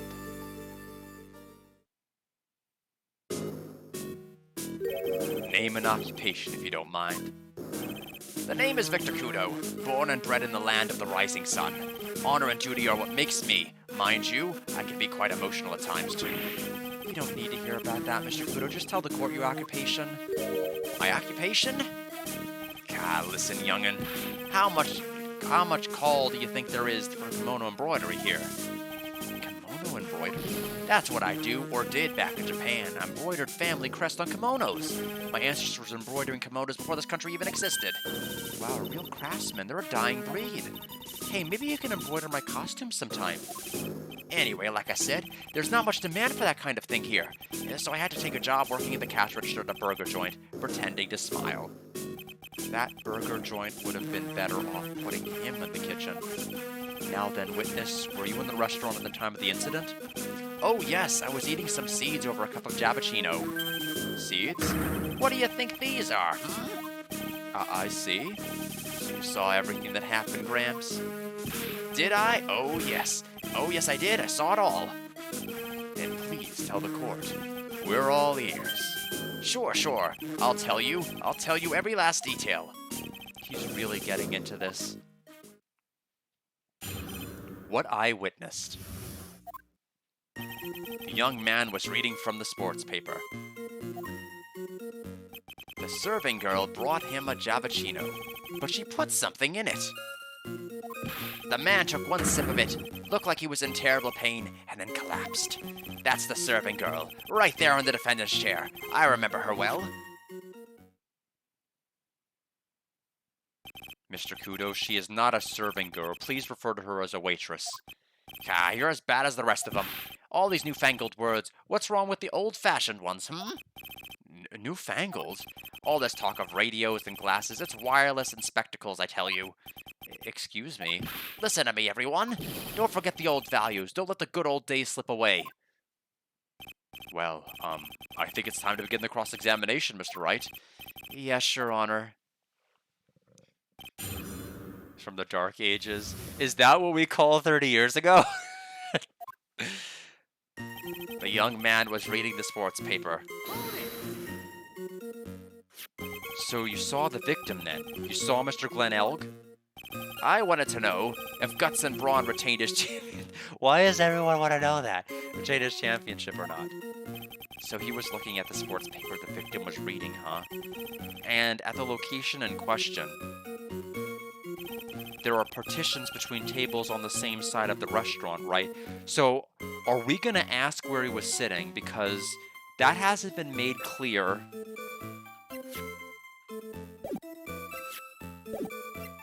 I'll find it. There we go. And the victim sat on the right side of the X. We know that. There are partitions between the sides, between tables on the same side of the restaurant, right? Oops, I thought I fully backed out. I did not. So what if there are? If you say that you could see the victim, that means you were sitting at a table on the other side of the restaurant, correct? I go to that place to drink Javachino. I don't go to sit. I don't remember what table I was sitting at. You mean you go there to eye the waitress? The serving girl brought him a Javachino, but you put something in it. Martial Anthem of Misery. You know, I've never really fully gone back and looked at the soundtrack because it's like I want to avoid spoilers, and then like I finish the game and I don't go back. I should probably make it a habit now that this is the last game in the trilogy, that I'm actually going to be, you know, that at least in the first 3-game trilogy that I know it to be. I should probably be able to go back and look at the track list now fully without any fear of being spoiled. Mr. Kudo, that is a very grave accusation. Are you sure about what you saw? Victor Kudo never makes mistakes. I dot every T and cross every I. I see. My eyesight's fine. The doctor says I only need spectacles for reading and driving. I bet his eyes are only really fine when he's scoping out a waitress. And I saw what the serving girl put into the Javasino as well. I bet I know what's coming up, and something tells me I'm not gonna like it. Press harder! Your Honor, we need more clarification on what was put into the victim's coffee. It was love. She put love into it. I'd like to ask that the witness add what he knows about this to his testimony. I agree. Witness, will you enlighten us, please? Sure. There's no question about it. She's very conspicuously put some white powder in there. Did she really put that into the coffee? You doubt me, boy? She took out some small brown bottle and sprinkled it in.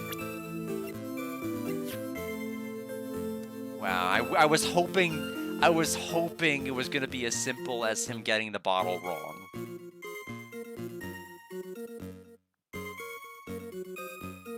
Like, ha! The bottle is obviously yellow. Small brown bottle, sprinkled it in. Couldn't she have been adding sugar? Sugar? In a small brown bottle like that? Like that? Witness, could you please describe the bottle in more concrete terms? Ha! A bottle like this, perhaps? Oh, there it is. That's the one. That's the bottle of potassium cyanide, I presume? So what did the accused put into the coffee? I think it's clear, don't you?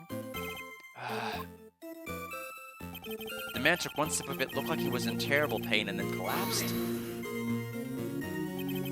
He took just one sip? You youngins, you waste everything. Those Javachinos cost $8. In the good old days, we would have drank every last drop, eaten the cup, and then died.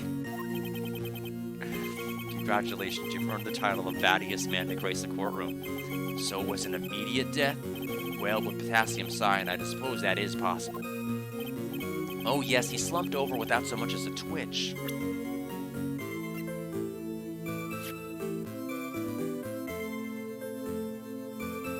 The call was at 2:25 p.m.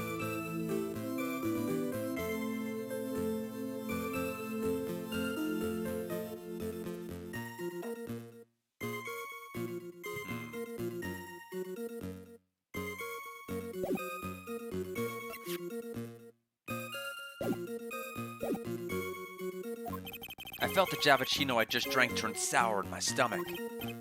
Oh, yes, I know that feeling. And the waitress, I presume she is... That's the serving girl right there in the defendant's chair. I remember her well. You said, I remember her well in reference to the waitress. Did she have any particular features that you can identify? Oh, right. Right. Particular features, it's a disgrace, that's what it is. Sorry. You can see all the way up to her. You know. She's practically naked in that uniform. So the particular feature you recognize about the waitress is her outfit? But anyone could wear just a uniform, even me. Mr. Wright, please spare the court of any further mental anguish from that image.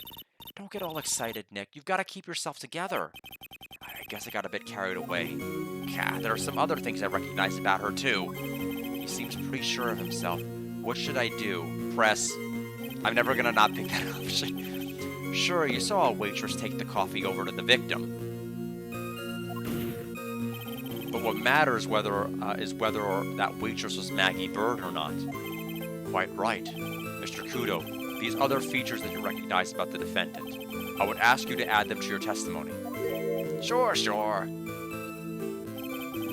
There was a ribbon in her hair, and her apron straps were loose.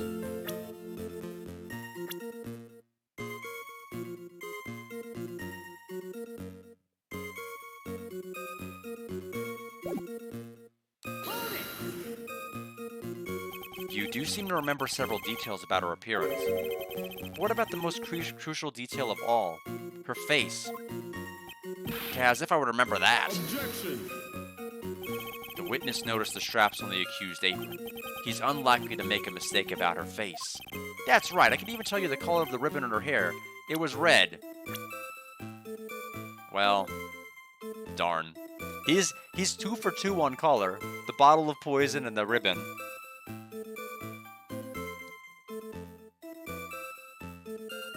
Although I'd call that more of a bow.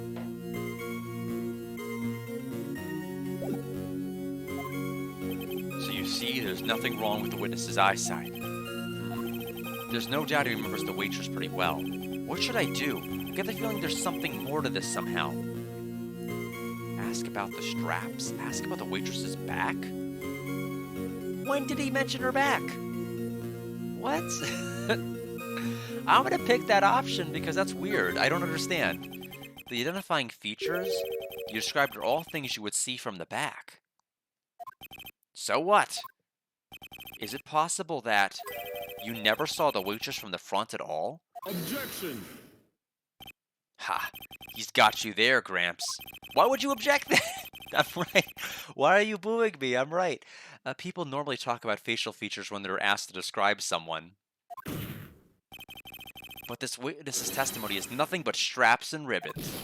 This is harassment. I tell you I'm not obsessed with straps or ribbons. I'm just telling you what I saw. Mr. Kudo, the court requests that you add the details about any identifying features you observed from the front, that is, to your testimony. Sure. That old man's testimony is getting longer and longer. I mean, I figured it was going to get longer and longer when it was 3 lines only. I figured this was going to be the gimmick of it. And if I can't find a hole in it soon, it'll get even longer, I bet. Evil cyst. My goodness. There isn't anything that caught my interest about her when I saw her from the front. And this is when Gumshoe stands up and says objection. You didn't find anything to be distinct, but you did clearly see the witness's face. Well, this is where we're obviously going to present the apron because there would have been ketchup on it. So you would have noticed an apron full of ketchup, la da da da da, and then it'll be like, oh, you got me. And then he eats a bunch of seeds, like Hamtaro. No question about it. I didn't come this far to back down now. Victor Kudo never backs down. That's not the answer I was looking for, but okay.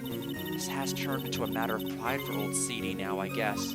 I wonder if he really did see Maggie's face or not. Like I thought, we need some concrete proof of this.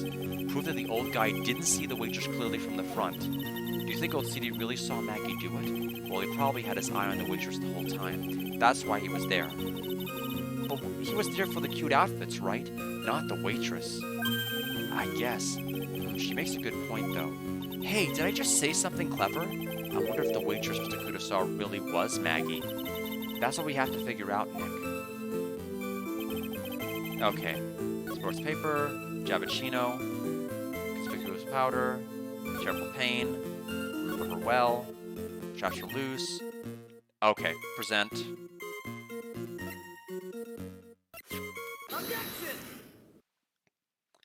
Mr. Kudo, I would like you to please take a look at this. God, that filthy thing would suit filth like you just perfectly. Actually, it reminds me of what my grandson looks like just after he's done eating. Have you ever seen this before? Of course I haven't. Do you think I'd forget something as dirty as that? Hmm? Well, you half-witted clot?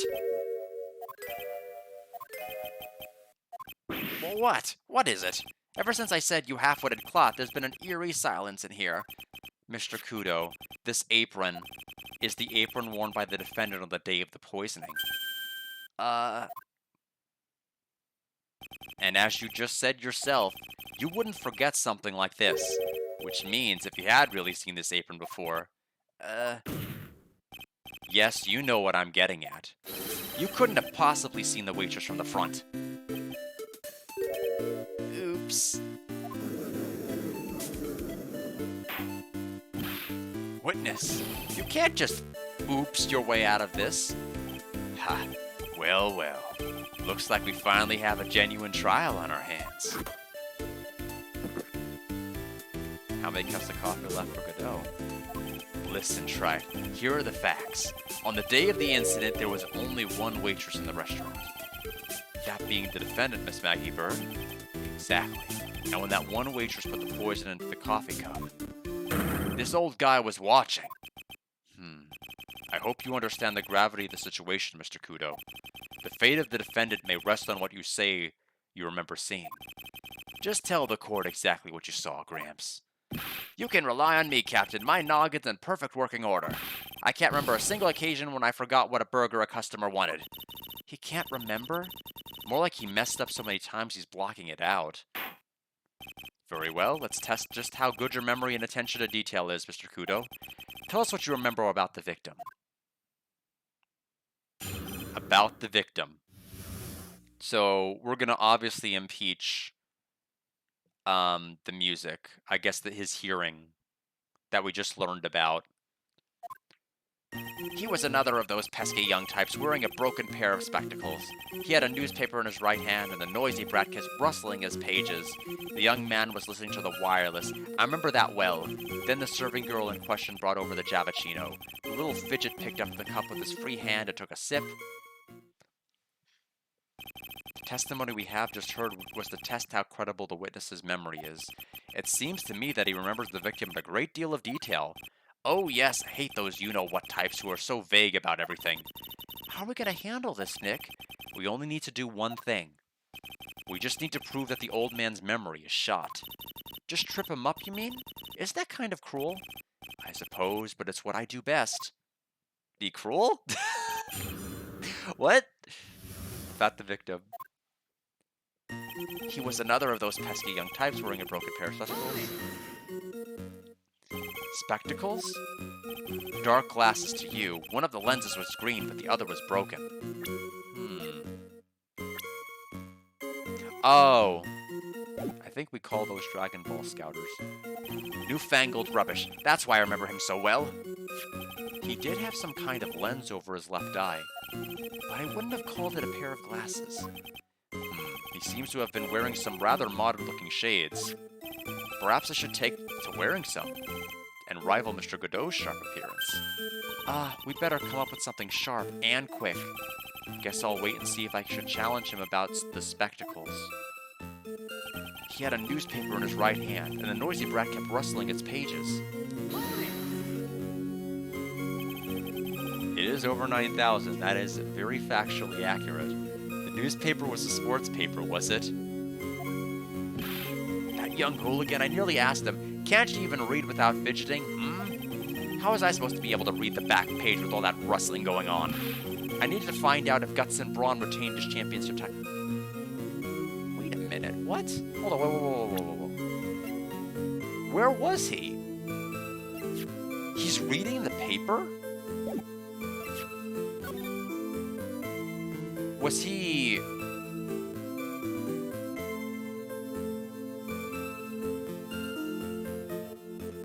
I don't understand where we were sitting then.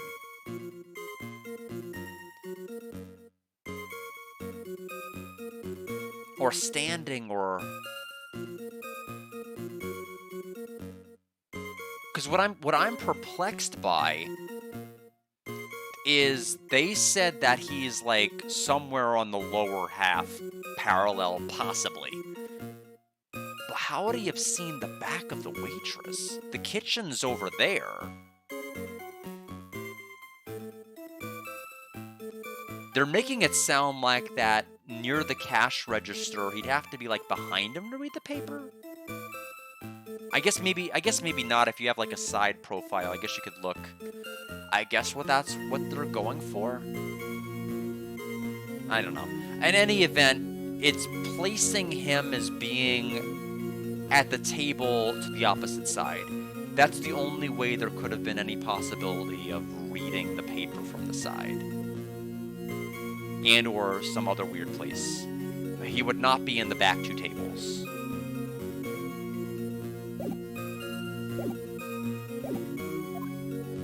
It was his paper, not yours. If you wanted to know so bad, why didn't you buy your own?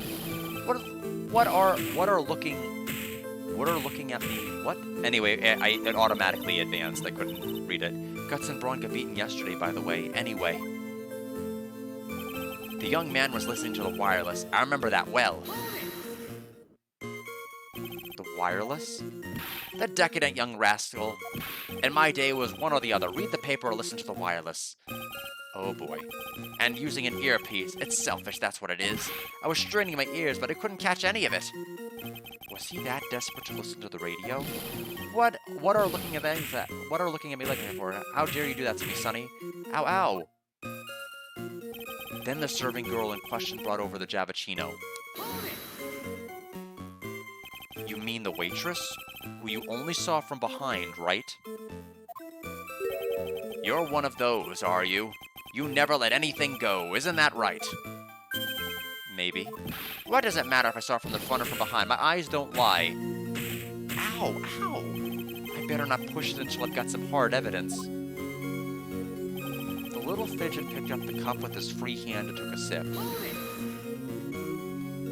His free hand? Yes. Which hand was that? Weren't you listening before? Cloth ears. I said he was rustling the newspaper with his right hand, didn't I? His free hand wasn't his right hand. Which was it, you moron? Ow, ow. Ah, perhaps the great Mr. Tried has three hands.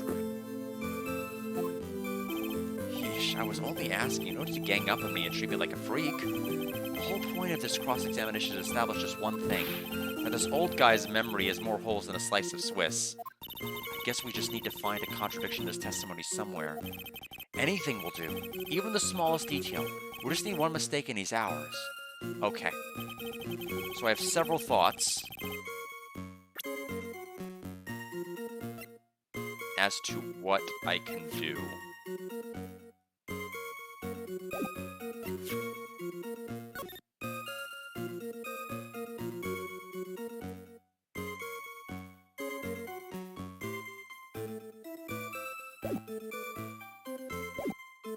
And one of them is to give the ear prescription medication whenever they talked about the earpiece.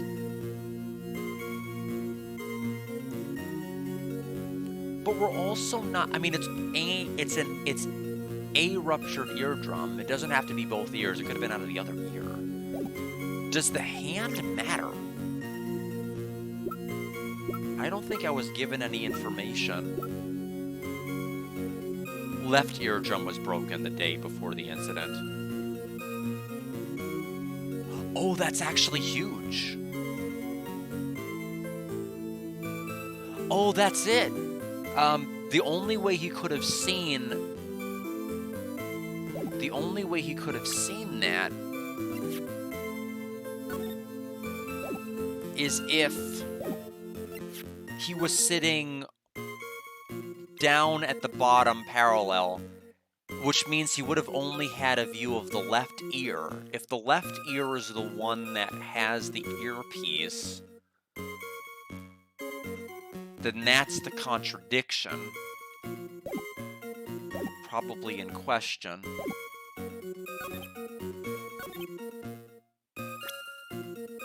Now, as to whether I'm making way too many logical leaps at once at this stage, I don't know. But that's the immediate thing that comes to mind. I'm going to save just in case.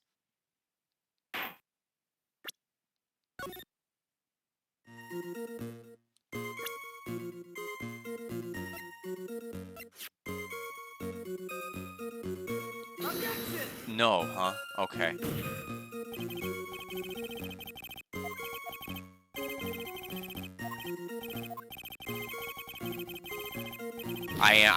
I figured that was probably too much of a jump.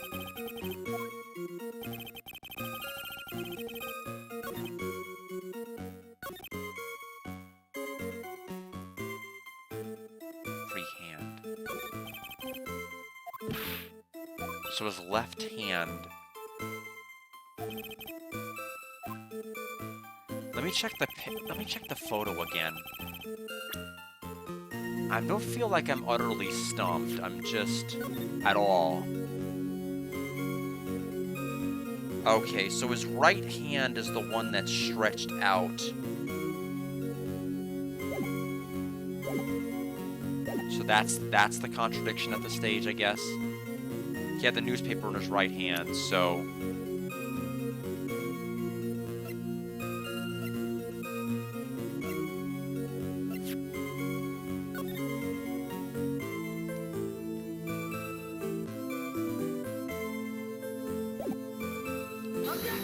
okay. Probably the right piece of evidence, wrong page. Wrong part of the statement. So I think it's the free hand I have to do, not that.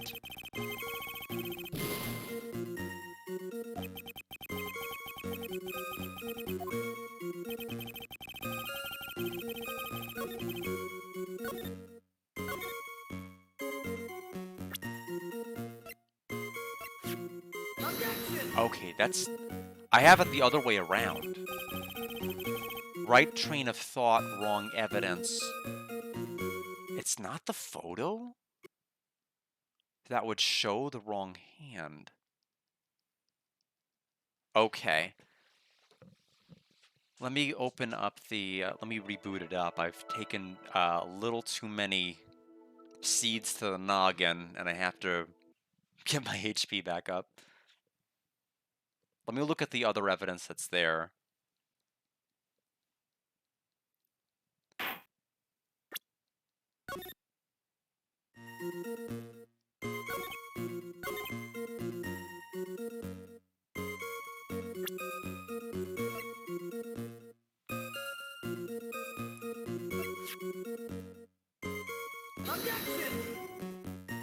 Okay, so it's not about the contradicting the earpiece at that particular point. Do I need to present his picture? His profile? What is his profile? One moment. That's probably... Oh, I need to just... Maybe present... Okay, I think I need to present... It's not the evidence itself I think I have to present. I think it's just his profile.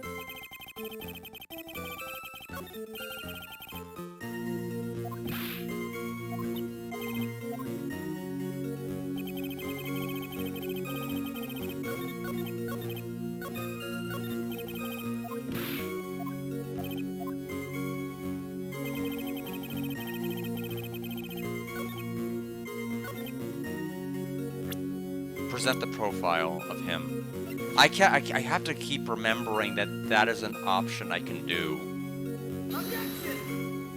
Okay, well that didn't help me. They are being extremely specific about the contradiction.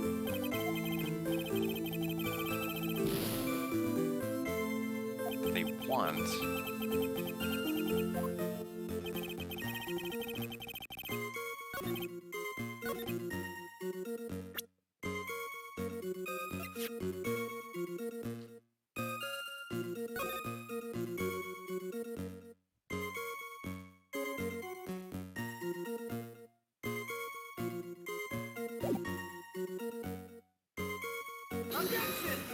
Okay, well, I have to restart. I've wasted too many,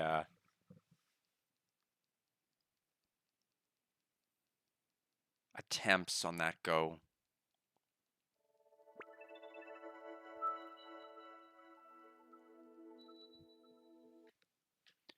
Right train of thought, wrong evidence.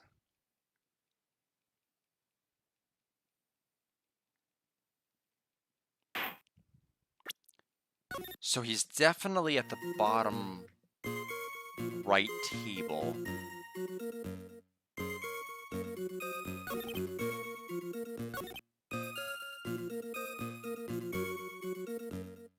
Let me press him again and reread what he said. Hand was that. He was rustling the newspaper with his right hand. Which hand was it? It would be the left. That took the coffee.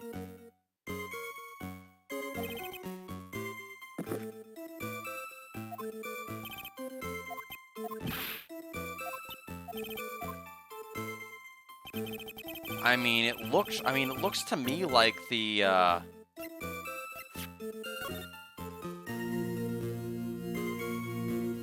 photo kind of I mean, it's hard to tell what the photo actually shows here. Which hand has what? Did I already do the crime photo for the last one? Or no? I think I might have. Okay, I did.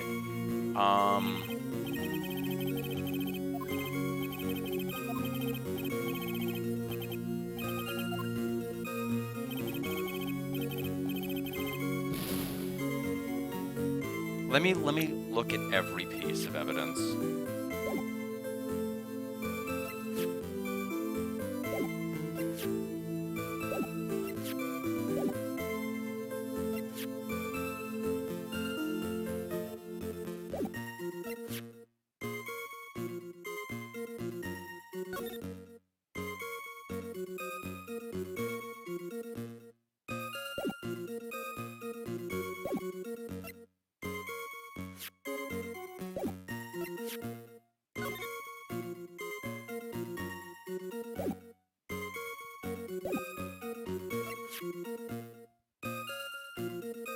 What's tough about this is there's so many pieces of evidence that connect to make this a contradiction that it's hard to know exactly what that one piece needs to be. Because the placement of where he is seems contradictory, the left and right seems contradictory.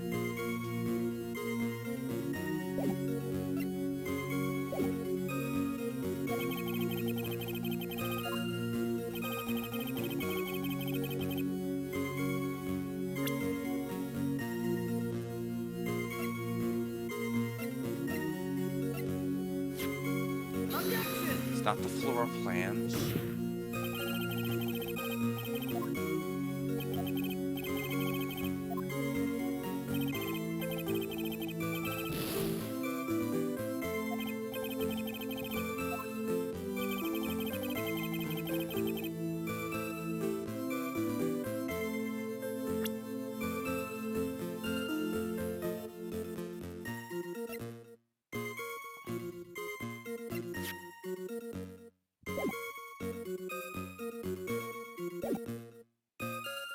I have to present the cup? Well, that's stupid. Why would I have to? Why is the cup the contradiction? I guess the game's logic here is, well, if it's not the correct hand that picked up the coffee, then I guess he never picked up the coffee at all. Ah, I gotcha. And I guess you're right. You did get him, but I don't know. You didn't really show your work. So dumb. That's so dumb. Mr. Kudo, do you remember what you were told at the start of this testimony? That this was a way of testing the credibility of your memory? I know. There's nothing wrong with my memory, I tell you. If I get anything wrong, I'll eat these seeds and sing the pigeon song. Care to tell us where this is going, Trite? According to Mr. Kudo, the victim was holding the paper in his right hand, while drinking coffee with his free hand, which would make that his left. God, what is this? Kindergarten? But I would like the court to please take a look at this. That's the cup the victim used, correct? Yes, and on the rim, you'll notice the mark left by the victim's lips. I will. There's a mark there from his lips? I didn't know that. Yes, there's a stain left by the coffee. If you consider where that stain is, you'll clearly see that the victim was holding the coffee in his right hand. The cup in his right hand. That's not any of the deductive reasoning I used, but fine. How? I didn't know. First of all, I know they mentioned it was a coffee stain, but it didn't say it was left by his lips. That part was omitted. Well, Mr. Kudo, the court is waiting for epic performance. You said that you'd eat those seeds and sing the pigeon song. Ah. Mr. Kudo, I'm afraid this is simply not acceptable.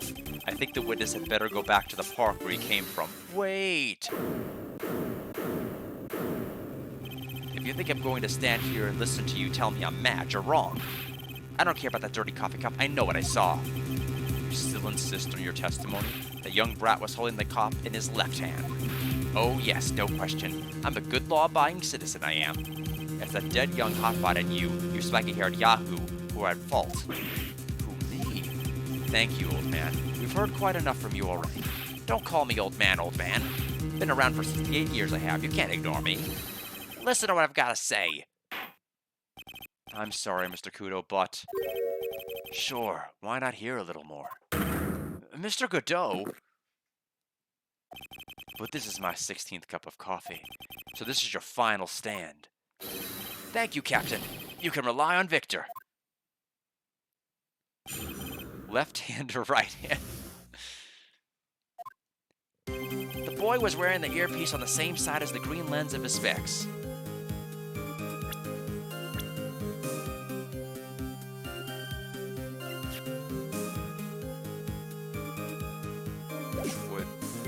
Which was originally the leap of logic as to why I said it was wrong.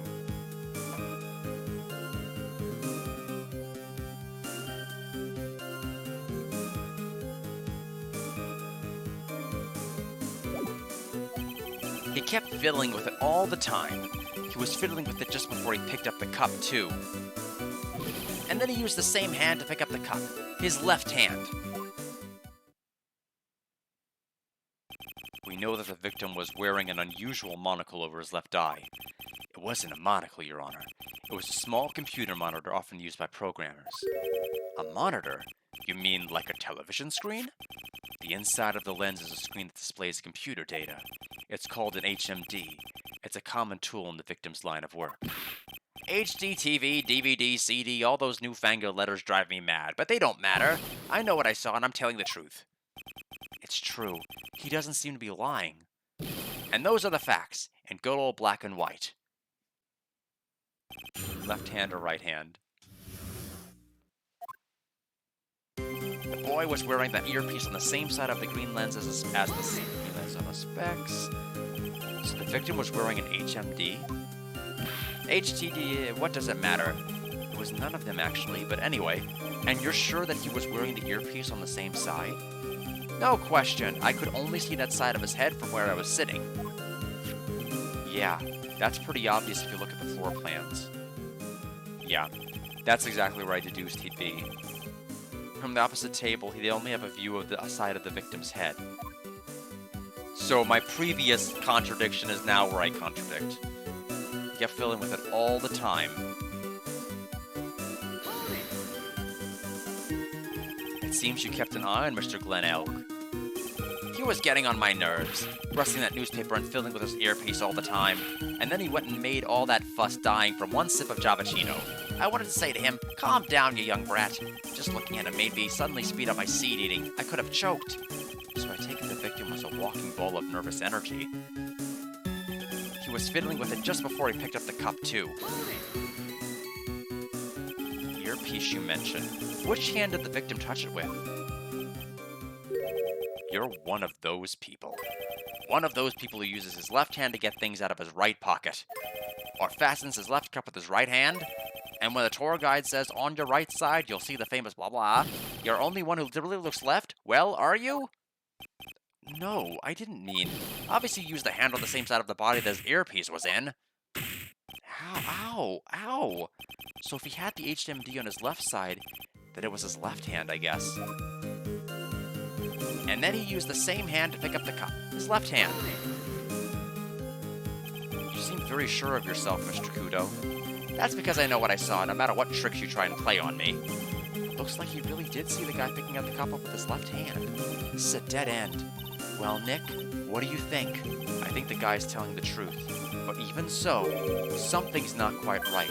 Then chuck evidence at him until he breaks. But if he's not lying, there wouldn't be any contradictions in this testimony, right? Well, I know what I'm gonna put. But I'm going to save. Because maybe I'm thinking 2 steps ahead again.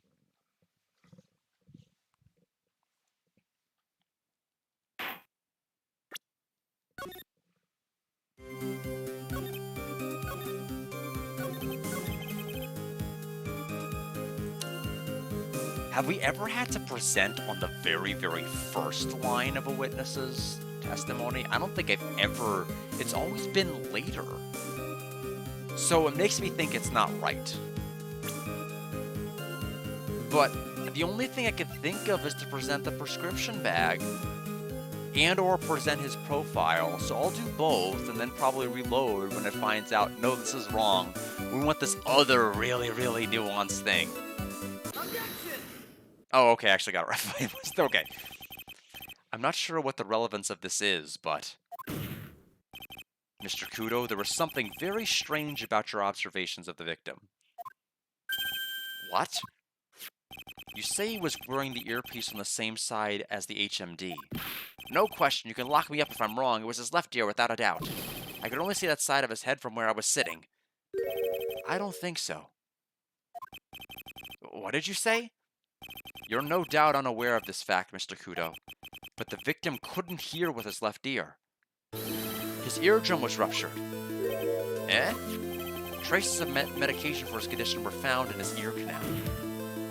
That's right, it's impossible that the victim was wearing his earpiece in his left ear, because he couldn't even hear in that ear. Is that true, Captain? It is. P. P, pigeon. Pretty pigeon.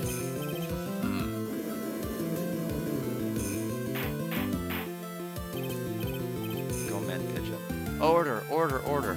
This witness's testimony is completely unreliable. He only saw the waitress from behind, and he claims the victim was wearing an earpiece when we know his eardrum was ruptured. Well, Mr. Godot? A single drop of milk is all it takes to destroy the pure black magic in this cup. This old man is my drop of milk. Captain, are you calling me a drip? This is the victim's coffee cup in which the potassium cyanide was found. The mark on this rim clearly shows that the victim picked it up with his right hand. I'll never back down. I know I'm right. The lad drank his cappuccino with his left hand.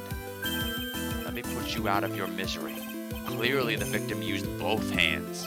He took a sip with the cup held in his right hand, and then switched to his left. That's what the old man saw. Impossible. The witness has already testified on numerous occasions that the victim died immediately after taking just one sip of coffee. Which hand the victim used to pick up his cup is irrelevant, Your Honor. The facts still stand. With one hand or the other, Mr. L drank the poisoned coffee. Like this. Sadly, Mr. Go, that doesn't wash. The point of this testimony was to establish whether the witness's memory was credible. And the results are clear. It's such a cute expression, I love it. The testimony given by this witness is useless.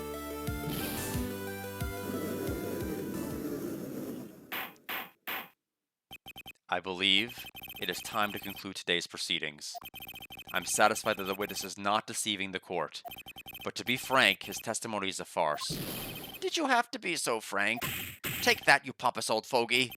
I'm sorry, Mr. Kudo. You can't reach me from there. Immune to his power. I'm ordering the defense and the prosecution to investigate this case further. That is all for now. The court is adjourned. Hold it. Wait! If we stop now, where does that leave me? Leave you, Mr. Kudo. Thanks to that blue-suited young upstart over there. I'm just a bumbling old man who can't even dot his T's across his I's now. Well, I think your eyes were crossed when you were looking at the witness, or the decedent. How about that? You like what my wordplay? How is your bad memory my fault? I'm sorry, Mr. Kudo, but there's nothing I can do. I've kept my mouth shut until now. But there's something else the court should know. What? There's more? To be perfectly honest, it might not be anything. But I want another chance. I want another crack at you, you young shark. Me? He's looking at me like I'm sort of evil shogun. Well, everyone, what do you say to one final showdown? The final chapter of this eccentric old man's scrapbook. Sorry, Gramps. I've already had my 17th cup of coffee. What have you got to lose, Captain? I'll give you all the coffee you want if you come to my house after the trial. I may be 68 years old, but Victor Kudo is still a man. That's enough, witness. I believe it will be quicker for the court to just hear your testimony. You bet. Much, much quicker. I can't believe this is happening. Ha ha. You better get ready, youngster. I get the picture. Just quit throwing those seeds at me, would you? He's got to be using some sort of infinite ammo code with that box of seed. I'm a gamer. I get the reference. The final showdown. Somehow I doubt it. First of all, I want to stress that this might be nothing. I'm not too sure of myself. The young boy slumped over the table as soon as he took one sip of his Javachino. Well, the clumsy idiot upset the vase. He knocked it right over.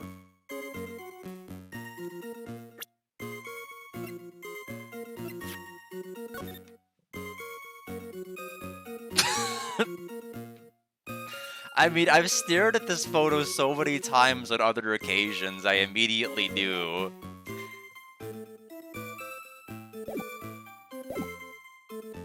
I mean, I guess it's nice that they gave us an easy one after all of the other nonsense. It broke, and the strip of cloth covering the table got completely soaked. Well, how about that? Turn things upside down, I mean, this is as bad as the kidnapper in the saying that Adrian Andrews was a man. Is that all? Yes, that's all. I remember it perfectly. Eh? You're doubting me again? You're doubting a poor, defenseless old man? No, we are not doubting you, Mr. Kudo. Don't you get the feeling there's a question hanging over everyone's lips, Nick? Yeah. So what, probably. That's all I can think of, and I have to cross-examine this guy? You're a bird brain, that's why you're all you can think. That's all you can think of? Very well, Mr. Wright. Your final cross-examination, please. Yeah, our final examination of Pigeon Man from Hey Arnold. Look, get ready, everyone. First of all, I want to stress that this might be nothing. I'm not too sure of myself. The court generally prefers if witnesses are sure of themselves, Mr. Kudo. Noisy brat. I'm warning you, I'm more savage than a macho man right now. This is just the working designs.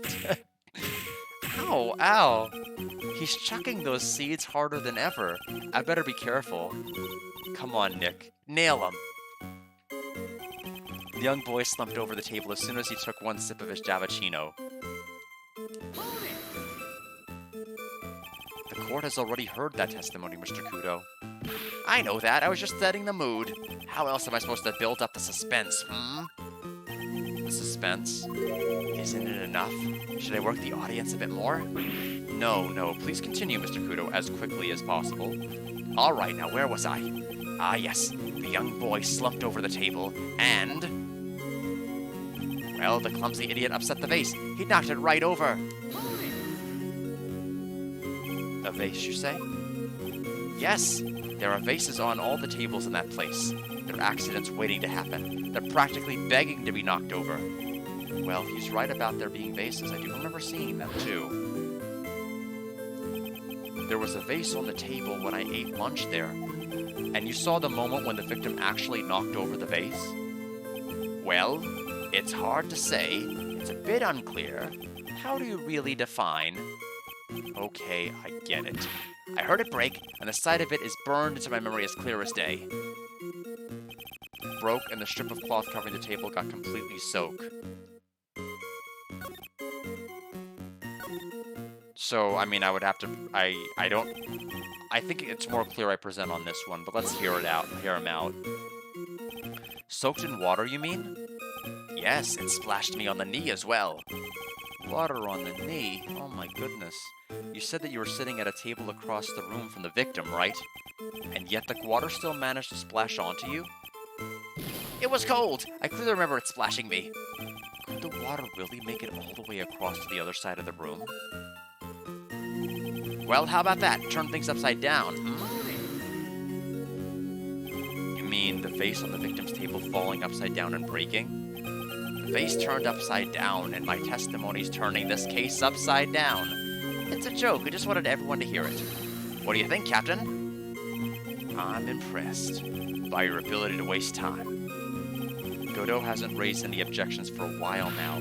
So you young show-off, with that scrap of information, I'm throwing down the gauntlet. If I lose this one, I'll take it like a man and admit defeat. He's really giving you the evil eye, Maya.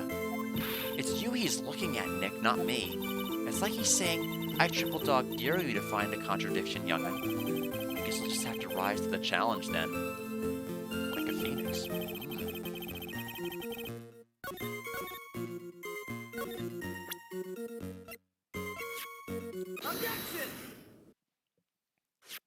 Mr. Kudo, this is a photograph of the crime scene.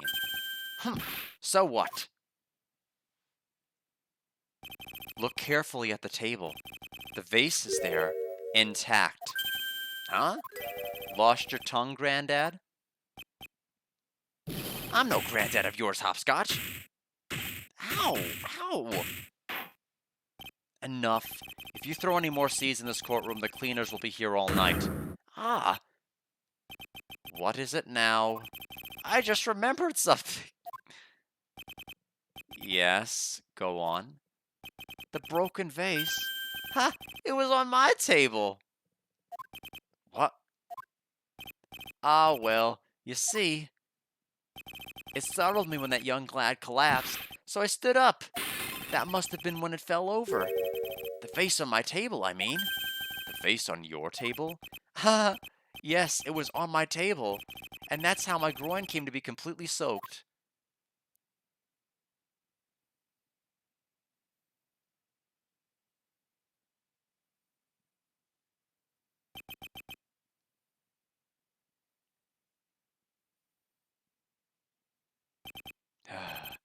Thank you, Mr. Kudo. You've certainly earned your kudos for today.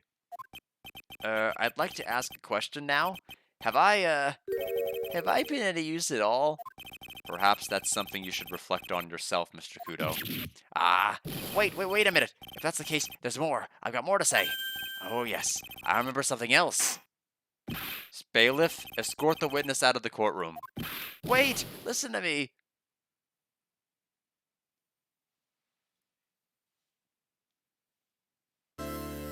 Well, we seem to have been considerably sidetracked, and I am still not in a position to deliver a verdict. The defendant has not been positively identified as the waitress in question. Additionally, there are two disparities in the testimony we've heard this far.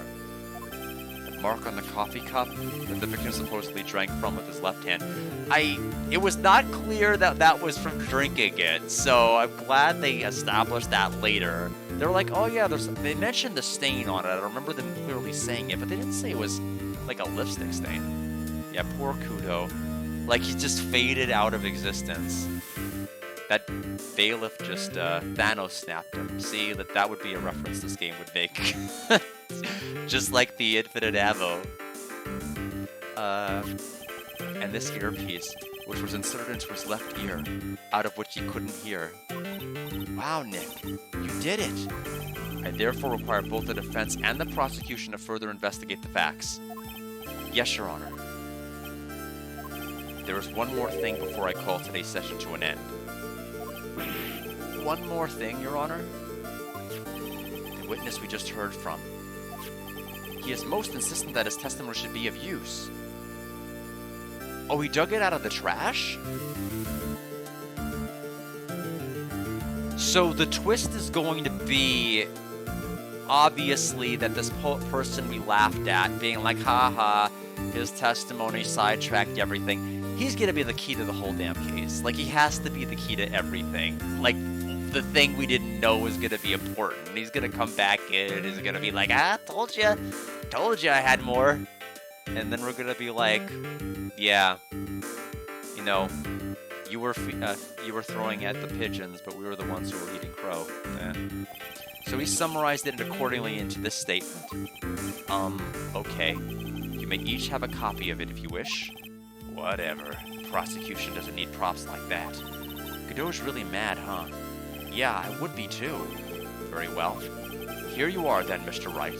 There are 3 copies, my own, yours, and Mr. Godot's. Yes, Your Honor. Victor's testimony added to the court record. I'm sorry? This isn't a piece of testimony, more like a 5-year-old's apology. Hold on.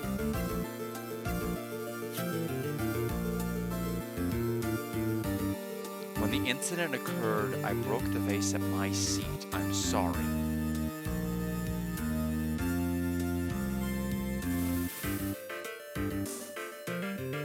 There's still a lot I'm unclear about, including how only the back of the waitress could have been viewed. I guess it would have been after she delivered the coffee.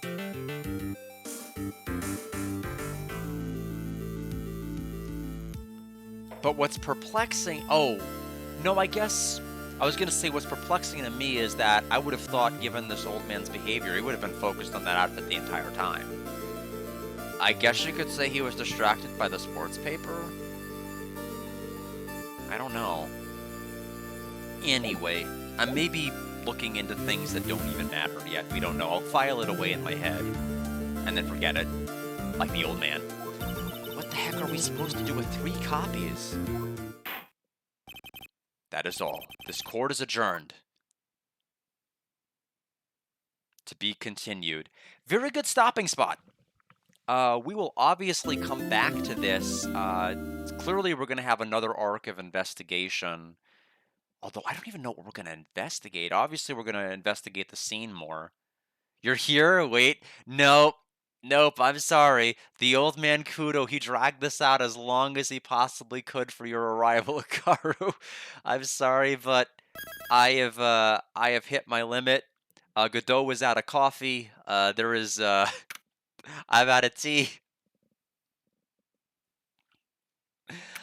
I apologize that we weren't able to run longer, but I do have court tomorrow, and I will remember to wear the suit so I don't get summarily a judgment against my client. That'd be awful.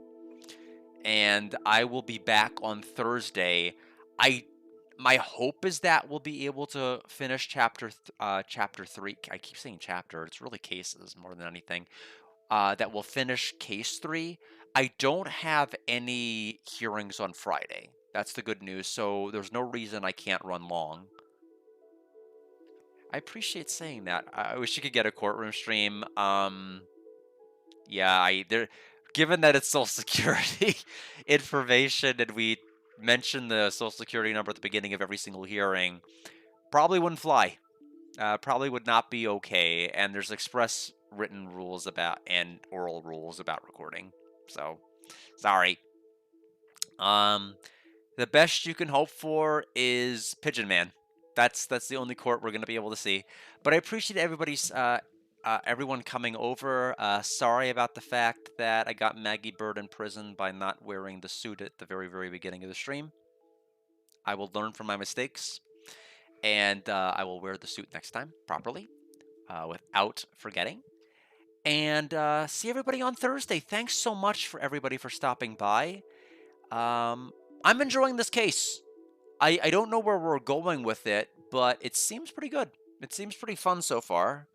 I enjoy Old Man Kudo. I don't know what more we can expect out of him. But thanks, everyone, and take care.